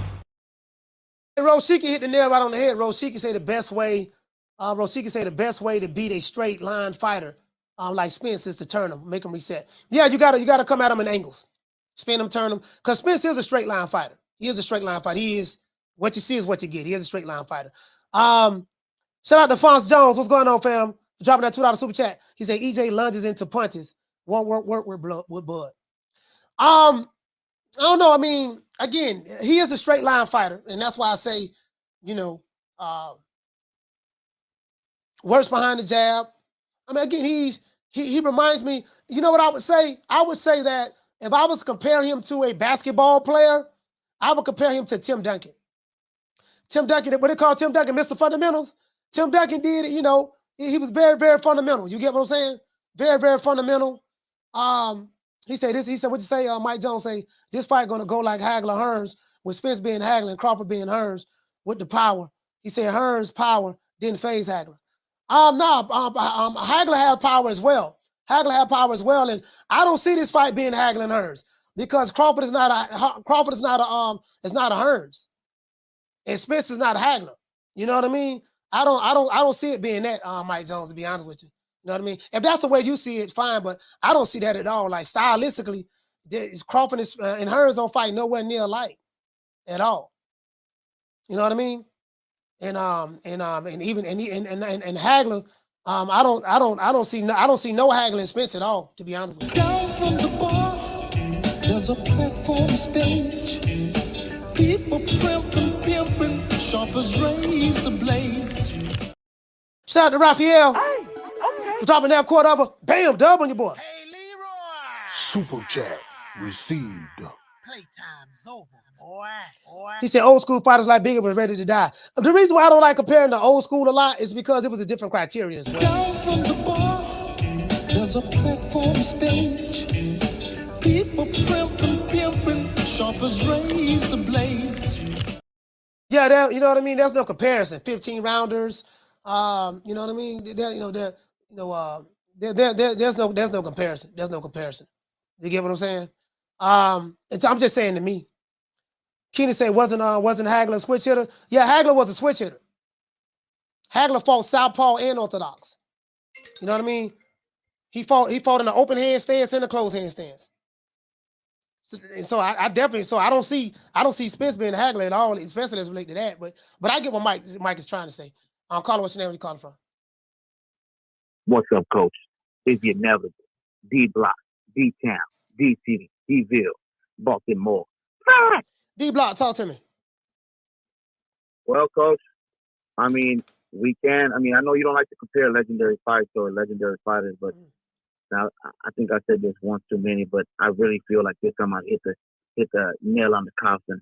I think it's Sugar Ray Leonard and Hearns. What do you think about that? 2.0. Who is the only problem is neither one is Leonard or Hearns. Well, Coach, I can't compare neither one of those fighters to Leonard or Hearns.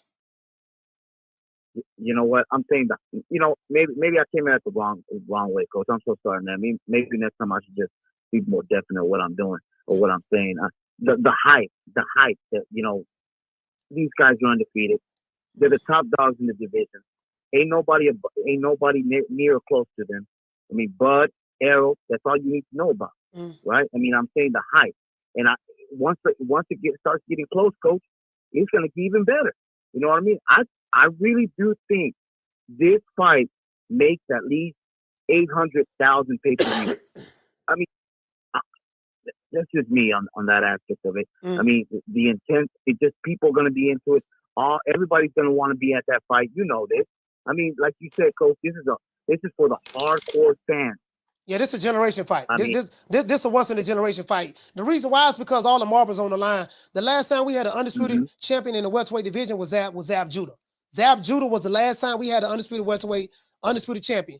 And that was in the 3-belt era, even though the WBO was around. But I think, it was Zab Judah. Zab Judah was the last one. And and I think the 4-belt era got included around, you know what? When did the 4-belt era get included? Because I thought it was wasn't it 2000, Coach? Like later on 2000? Yeah. Later in the 2000s. Because Bernard Hopkins became the first fighter to become undisputed in the 4-belt era in 2004. In 2004. So yeah. And I got one more thing to say on this, because I know you're busy, Coach. I mean, like I said, Coach. I mean, you got Ryan Garcia, stablemate of Errol Spence Jr. of Charlo. He's gonna bring all his dozens and dozens of people in there, because he's the man with a plan at 140. He will be champion. He will be Romero. Let's be real with that. Romero ain't got a chance. But, I mean, he's going to bring in the people in there too, Coach. He's going to be in that camp. I know he's going to be in that camp. He's going to be probably being like on the Instagram posts and stuff. I mean, it's going to be great, Coach. And I got to say this one thing. Errol Spence Jr. brings only one type of fight. Terence Crawford brings every type of fight. That's the problem right there that Errol Spence he's never fought somebody like Terence Crawford. Those are facts. D Block, D Town, D City, D-Ville. Shout out to D Block.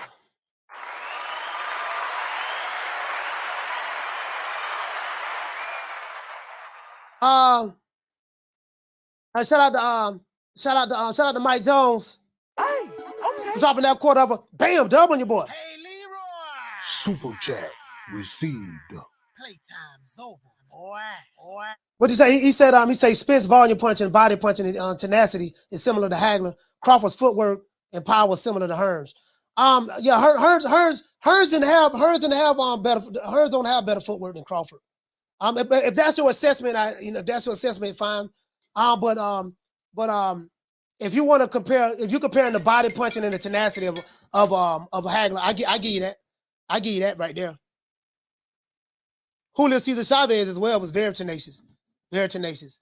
Crawford footwork. Crawford had better footwork than Hearns.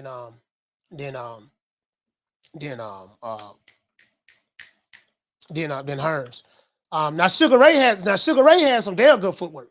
Sugar Ray had some damn good footwork, but I think Sugar Ray had better footwork than Hearns, in my opinion.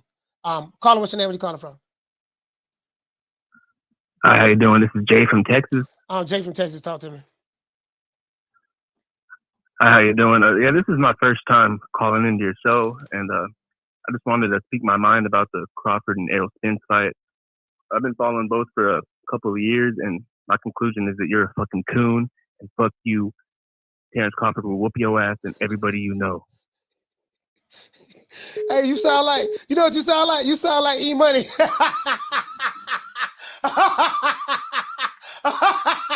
Anyway, I like this dude voice sound familiar. This E-Money.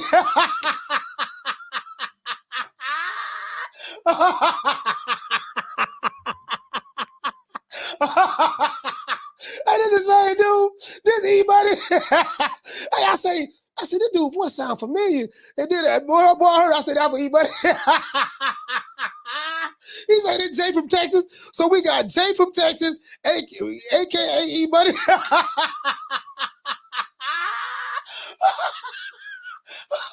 He said, what did he say? What did he say? I was a cool. He said, I was a cool.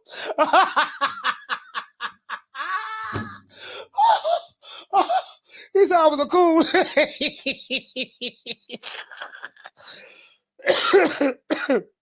Matter of fact, it is E-Money. It's the same number. Let's see what number this is. Yeah.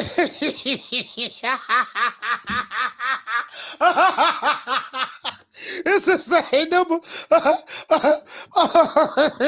Well, you can't make this up. True. What he say? He said, I'm a coon, huh? I'm a coon. Okay, all right. Okay, I'm a coon. I told you, boy, you can't make this up. I got black boxing fans say I'm a coon. Uncle Tom sell out. White boxing fans say I'm racist against white people.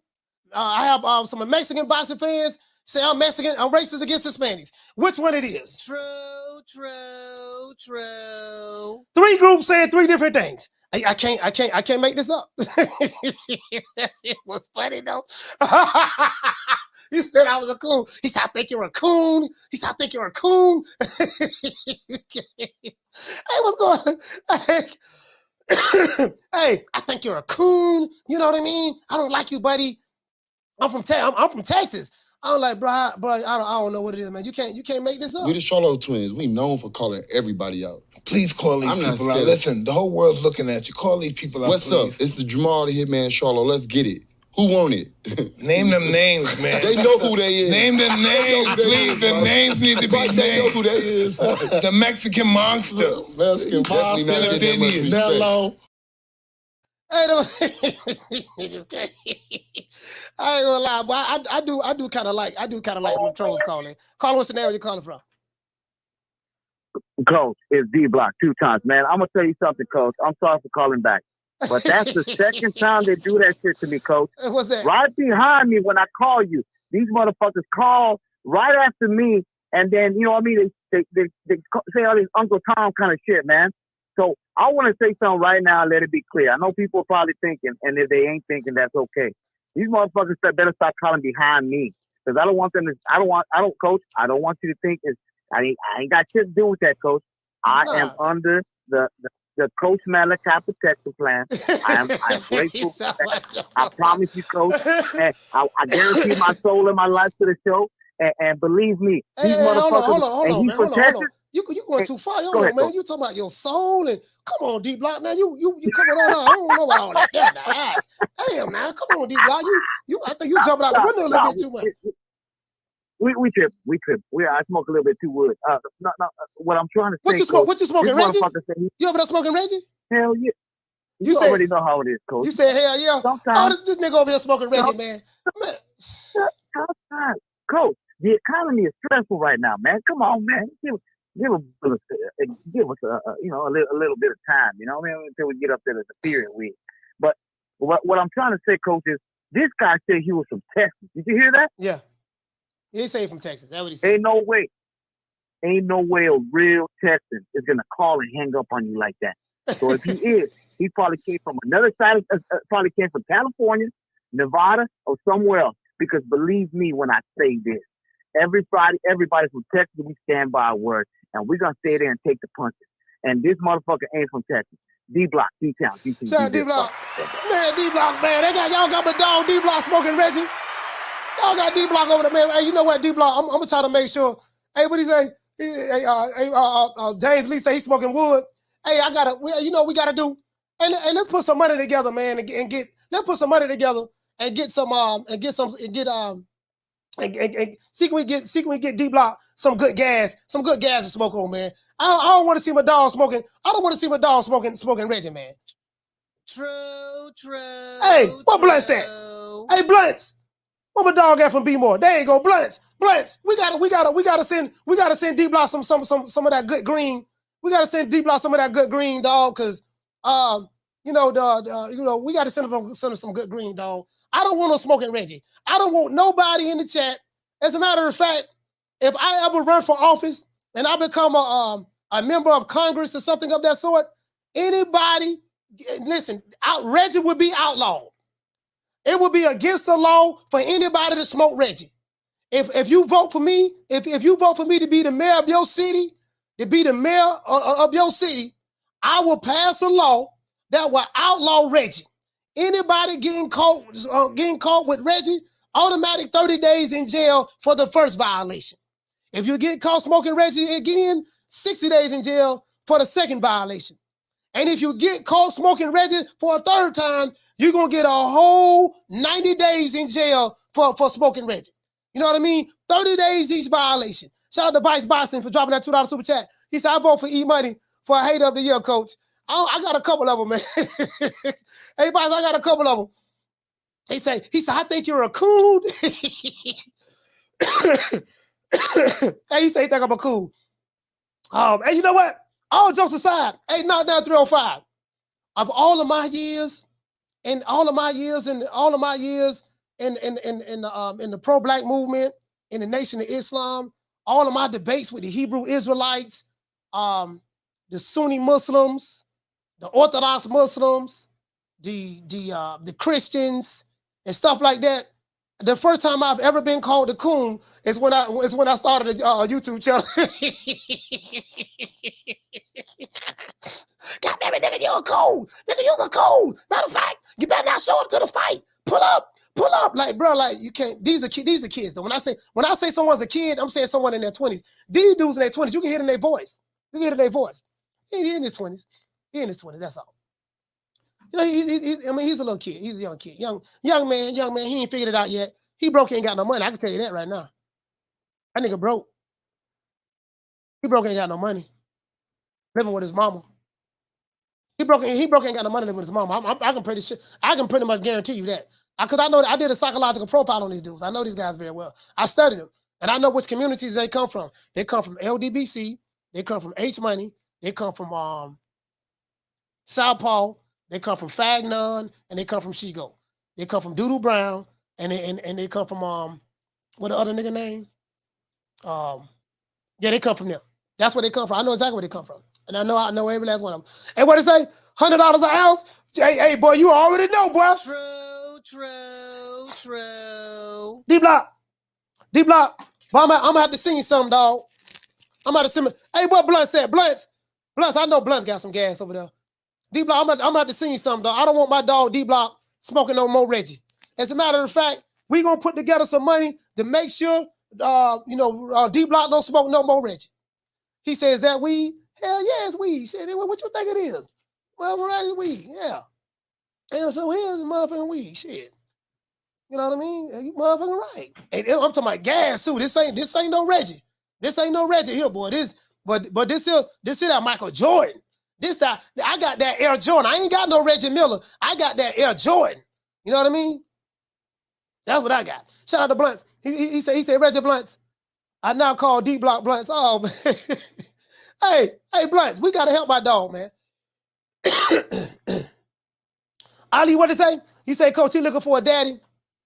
Yeah, I mean, the dude, E-Money. It might be the same dude. What the dude name that said he was from Brooklyn? The one that said he gonna put the magnet to my head. What his name? His name was what's his name? E-Money? Oh, Money. His name was Money B from Brooklyn. Money B from Brooklyn. Check this out. Hold on, y'all. Check this out. This might be the same dude. E-Money. This might be the same dude, dog. E-Money, it seems like all the dudes named Money. Not all, but this might be the same. This might be E-Money, Money B. This might be the same. Hey, dude. Hey, Carter, what's your name? Where you calling from? Yo, this E-Money from Texas. So D-Block, he ain't from Texas. He represents who? Crawford? I'm from Top 6, Fort Worth, Texas. Tell him stand up. You know where I'm at. He ain't from Texas. Fuck you, coach. Man, drop the addy, E-Money. Drop the addy. Drop the addy. Hey, drop the addy, E-Money. Drop the addy. I'm tired of this. Drop the addy, E-Money. That's it. I'm pulling up right now. Hey, shout out to Rice Eater. He said, call they cool for supporting the darker brother. Bro, you can't make this up. As a matter of fact, hey,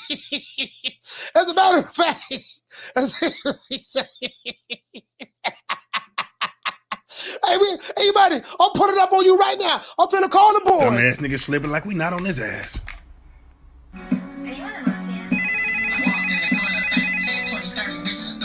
you at the crib? Yeah. That nigga Jerry here. What? Got one. All right, bet it's on the floor. Got one, y'all. This dumbass nigga slipping. Pull it up. Hey, I'm pulling up. I'm calling the boys right now. As a matter of fact, getting out while you can. Don't get it sucking no statue. Give them guts. I'm calling the boys right now. We pulling up. E-Money. Drop the addy.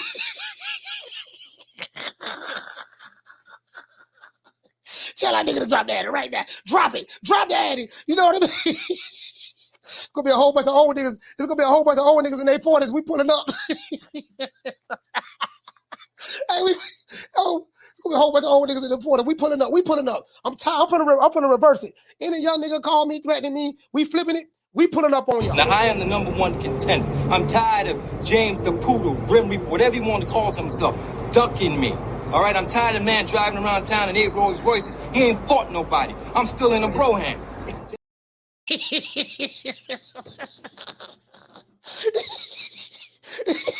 That's it. Hey, us old niggas gonna come together and collectivize, and we coming at the jitterbugs.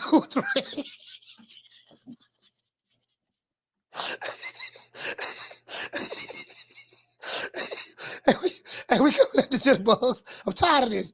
I'm tired of being a victim. I am tired of being victimized. I'm tired of being victimized with threats. When calling the coon, I'm tired of this. This is it. I ain't taking no more. Hey, that's it. Hey, E-Money, you better respect it. Nigga, when my name come up, respect it. Let's go. Stop playing with my fucking name. All 3 of y'all, stop playing with my name. I ain't gonna say it no more. Put some respect on my name. Yeah, man, what we gonna have to do, man? Hey, listen, we gonna have to come together and collectivize, and we gonna pull up on E-Money. E-Money, we pulling up. Drop the ass. Now, I run every kind of bitch, every kind of place, and I know one thing. When it comes down on you, you either collectivize or you run like a solitary rat. Well, I don't do no running, so we collectivize. Hey, this E-Money right here. In his mama bedroom. That bedroom he grew up in. This E-Money right here. E-Money, this you in your mama house, huh? In the bedroom, huh? By yourself. Get back and stupid in the club. Turn me up, man. That's E-Money right there. That's E-Money. Fuck with your soul like ether. Teach you the king, you know you. Godson across the belly. I prove you lost already. Man, that's E-Money right there, man. Like it's gonna be hard for me to be scared of something like that, bro. I can't be. Hey, it take a whole lot to scare me, dog. You gonna have to come better than that. You gonna have to come better than that. Hey, you gonna have to come better than that. Yo, I will break my leg off, up in your ass so far that you be shitting sneaker for a month. hey, what is that? He said, well, Coach, even find that video. Well, you got to do a whole lot more than that, boy. It's gonna take a lot. Hey, you know what? I'm a karate man. I'm a karate man. right? Karate man bruise on the inside. They don't show their weaknesses. You know what, man? I ain't gonna lie. It's some of you. Hey, some of you. Some of you. I ain't gonna say it. I ain't gonna say it. I ain't gonna say it. Hey, you know, I ain't gonna say it, man. I was gonna say it, man, but I ain't gonna say it. Get out my face. Don't need nothing you got no more. Don't need no hair been messing in my corner. And you better get that bad look off your face before I knock it off. I don't know what to say, man. Hey, you know what, though, man? Hey, E-Money, this is for you. If I take your woman who never been out the United States a day in her life, if I take your woman who never been out the United States a day in her life, if I take your woman who never been out the United States a day in her life and take her with me, she spent a week in Africa with King Kong Alicious. She's going to spend a week in Africa with King Kong Alicious. Do you think she ever coming back home to you? Let's just be honest. If I take her on a ride with the prince, do you really think she coming back home to you? I'm going to drink to that. Next Negro who hate, I'm going to snatch your chick. I know what community these dudes come from. I've been doing this for what, 2 years and 4 months now? 2 years and 4 months, or 2 years and 5 months. I've been doing this for 2 years and 5 months now, and I've studied all of these guys. I know which communities they come from. I know who the slow learning disability boxing community. I know what they produce. I know what the whole monies produce. I know what the Doodle Browns produce. I know. Like, I've studied these guys. I studied these. I do this, and I know where they come from. The fact now, the seagull. I know where they come from, bro. I know where they come from. I do, bro. I get it. You know what I mean? Hey, but tell them to drop the attic. That's wrong, listen. That's wrong. He did nothing to you. Hey, tell them to drop the attic. That's right now. I'm finna flip it. We flipping it right now. You know what I mean? As a matter of fact, let's dedicate. This song is called the Wakanda Nigga Anthem. This is the Wakanda Nigga Anthem. We're gonna dedicate this song to the Wakanda niggas in E-Money, because he is a Wakanda nigga. Gloria Day and the Set Trips. These niggas don't play. These niggas don't play. We don't play. You ain't heard, they be tripping. We be tripping. So they swerving on. Swerve on. No faking and no snitching. And repping hard for the set. Oh, mamas, it ain't no lie. Because niggas gonna bust. Niggas gonna bust. He put it up. Hey, we put it up, bro. We put it up. That's it. I don't took all I can stands, and I can't stands no more. I'm putting up now. I'm gonna be the one pulling up this time. I'm pulling up this side. I'm screaming, drop the attic this side. I'm gonna be the one saying, drop the attic this side. I'm gonna be the one saying, I got shooters on me. I'm gonna be the one saying it this side. I ain't taking it no more. Hey, set out that strategy. Hey, but drop it that. Bam, dub on your boy. Hey, that's it. That's it. I ain't taking it no more. I don't took it for over 2 years. It's time to fight back. It's time to fight back. He said, damn, coach, you're gonna have E-Money staring at his mailbox till the government check show up now.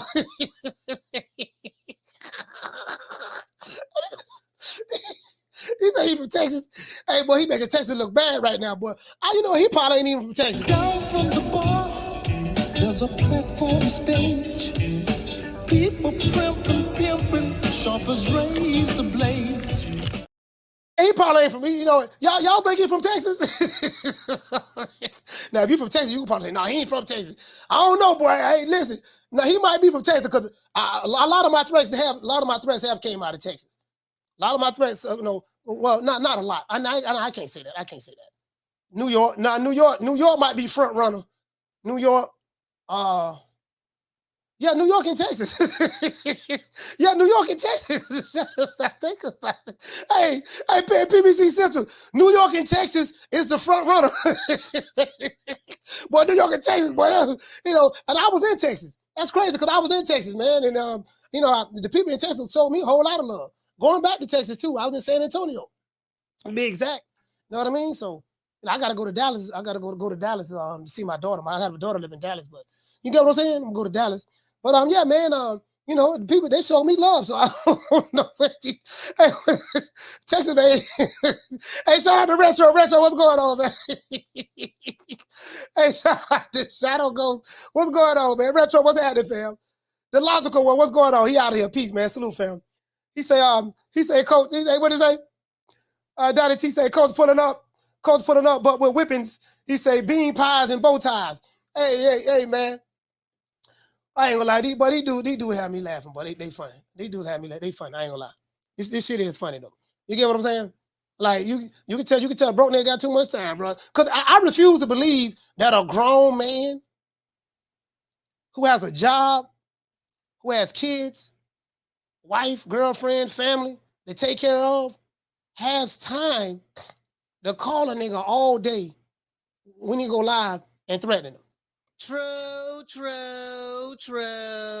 You know, me being a grown guy myself, I just don't, you know what I mean? I just don't see that. You sound like a bitch. Bitch. Man, I ain't worried about jail. Shit, man, I don't give a damn about going to jail. Nigga, take me to jail. Take me to jail. Shit, lock me up. Lock me up. Throw away the key. Throw away the key. You get what I'm saying, though? Ain't nobody grown doing that. I can assure you, there's not a grown man driving this truck right now. I'm trying to making ends meet. You know what I mean? Driving this truck right now, running this route, or a grown man working at a warehouse or working at the legal office or wherever he working at, or working for the sheriff department or local police department, and he listening to the show. I just refuse to believe that a grown man who got bills and responsibilities have time. Man, call that nigga right now, dog. Yeah, I'm tired of this shit. Yeah, this old hoe ass nigga. Oh, that's that nigga Retro. I can't stand that hoe ass nigga Retro. But I swear to God, dog, that nigga live out in Gainesville. Yeah, nigga, drop the attitude. I'm coming put it up on you right now. Is that nigga, your boy Mumbo? Yeah, nigga, you drop the attitude and get that nigga there. D-Block gonna get that nigga. What other nigga name? Oh, Big Blunts and Bossing. Oh, I sure enough got to get that nigga. That nigga be more. Who that nigga, Monty King Bossing? Yeah, I'm finna pull up on him too. Who that is? Oh, that James Lee in the chat. Yeah, I got James Lee. Got his bitch ass right here. Oh, Brady 12. Yeah, I got your whole ass too. Like, yeah, nigga, I got these niggas right now, bro. I'm sending that nigga the gun emoji right here from this doggone, send it from the sidekick. Send it from the sidekick. What that nigga, Donnie T? Yeah, Donnie T, I got your ass in the scope right now, boy. Got you in the scope, sending your motherfucking, yeah, gun emoji, nigga. You know what time it is, nigga. Nigga, what's happening? What's happening? Well, I got this motherfucking iPhone that I got from my mama. My mama bought me this iPhone. Yeah, nigga, what's up, nigga? Yeah, I'm finna send this whole ass nigga. That's that bitch ass nigga, Coach Malachi. That nigga's a bitch. Whole ass nigga, cunt, cooch ass nigga, soft ass nigga. Oh, the ghetto Taco Bell ass nigga. You know, drop the chalupa ass nigga. Yeah, I'm telling I see that whole ass nigga. Coach Malachi, I swear to God, y'all got this old bitch there. I got this bitch nigga right now. Call that nigga. E-money, call that nigga, dog. Call him. But I ain't got no money, dog. Yeah, don't call the nigga. Call the nigga. Tell the nigga you from Texas. Tell the nigga you from Texas. You know, that nigga scared to come to Texas. No, he was just in Texas a couple of months ago. In San Antonio. He was here for a whole week with Kid Austin there. Oh, he was? Yeah, damn. He got it on video. Okay, god damn, okay, y'all. But just tell the nigga you from Texas anyway, dog. Tell the nigga you from Texas anyway. We finna pull up. You know what I mean?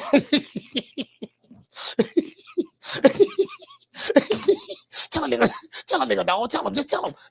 I got your back, dog. I got your back. You know what I mean? You know, we was on Whole Money channel. You know what I mean? He told us how to threaten a nigga. You know, between Whole Money and Southpaw, they tell you how to threaten a nigga. So when you threaten a nigga, you gotta say it with you gotta say it with mean intention. Make sure you put a lot of vigor and say it with a lot of vigor. You get what I'm saying? And put some bass in your voice when you say it. Let the nigga know you mean business. Let him know you mean business, dog. True. We gonna scare this nigga. Let's scare him. We gonna scare the nigga, dog. Let the nigga know that, yeah, but we live with our mamas, dog. We in the basement right now, dog. We live with our mamas. Yeah, but the nigga don't know that. Let the nigga know we got shooters. No, we got loan money. Yeah, but we ain't got no money. We smoking Reggie. True. I can't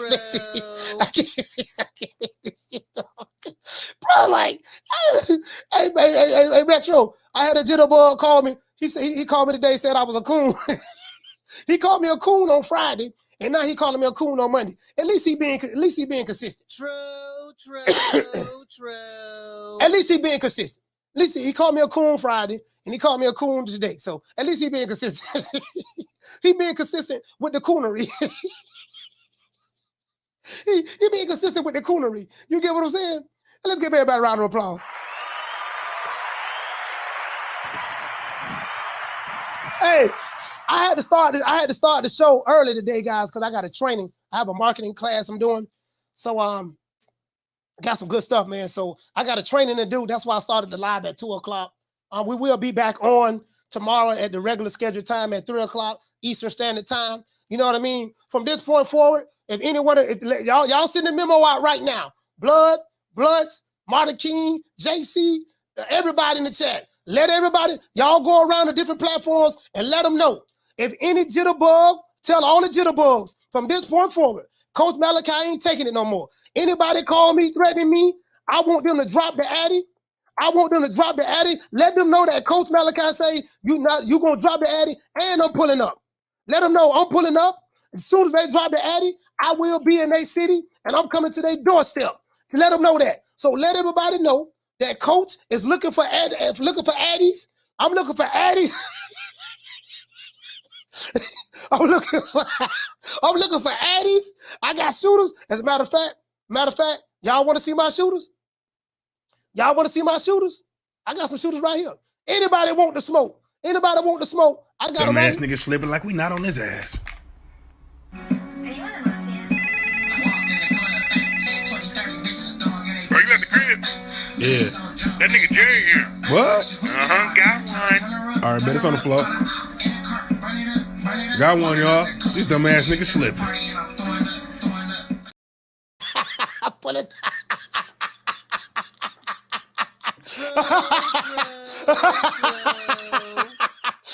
He pulling up. We ain't playing, dog. We ain't playing. Shout out to Alabama. We're dropping that quarter. I'm done for you, boy. Yeah, that's what it's gonna be.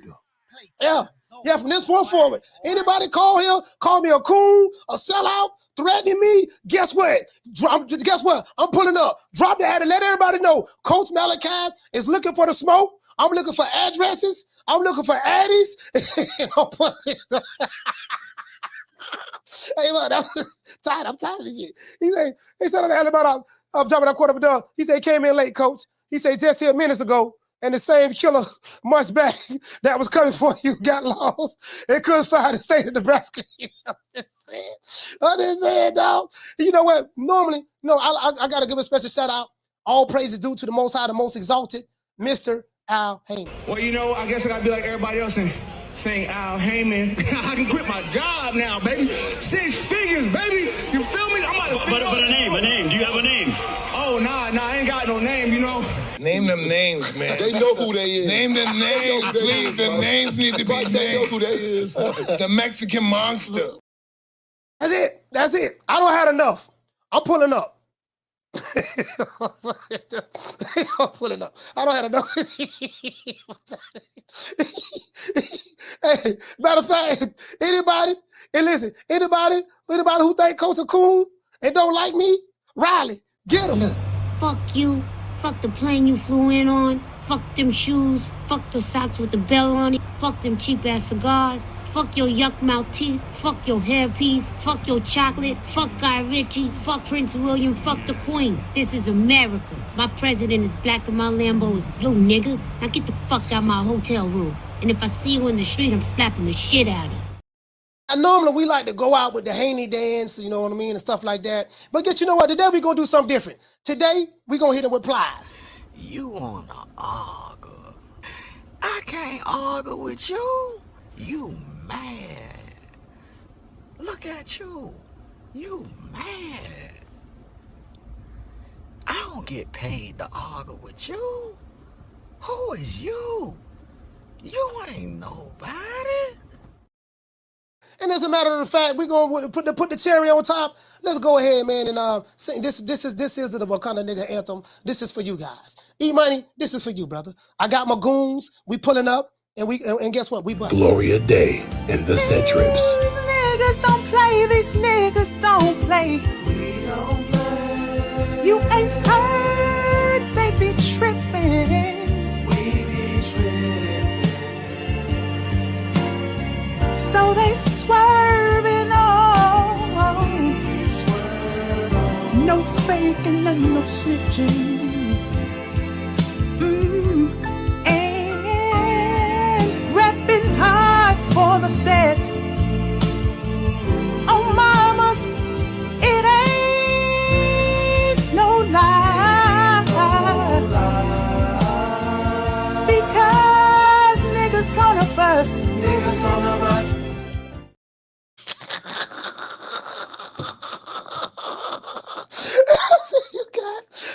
guys tomorrow at 3 o'clock.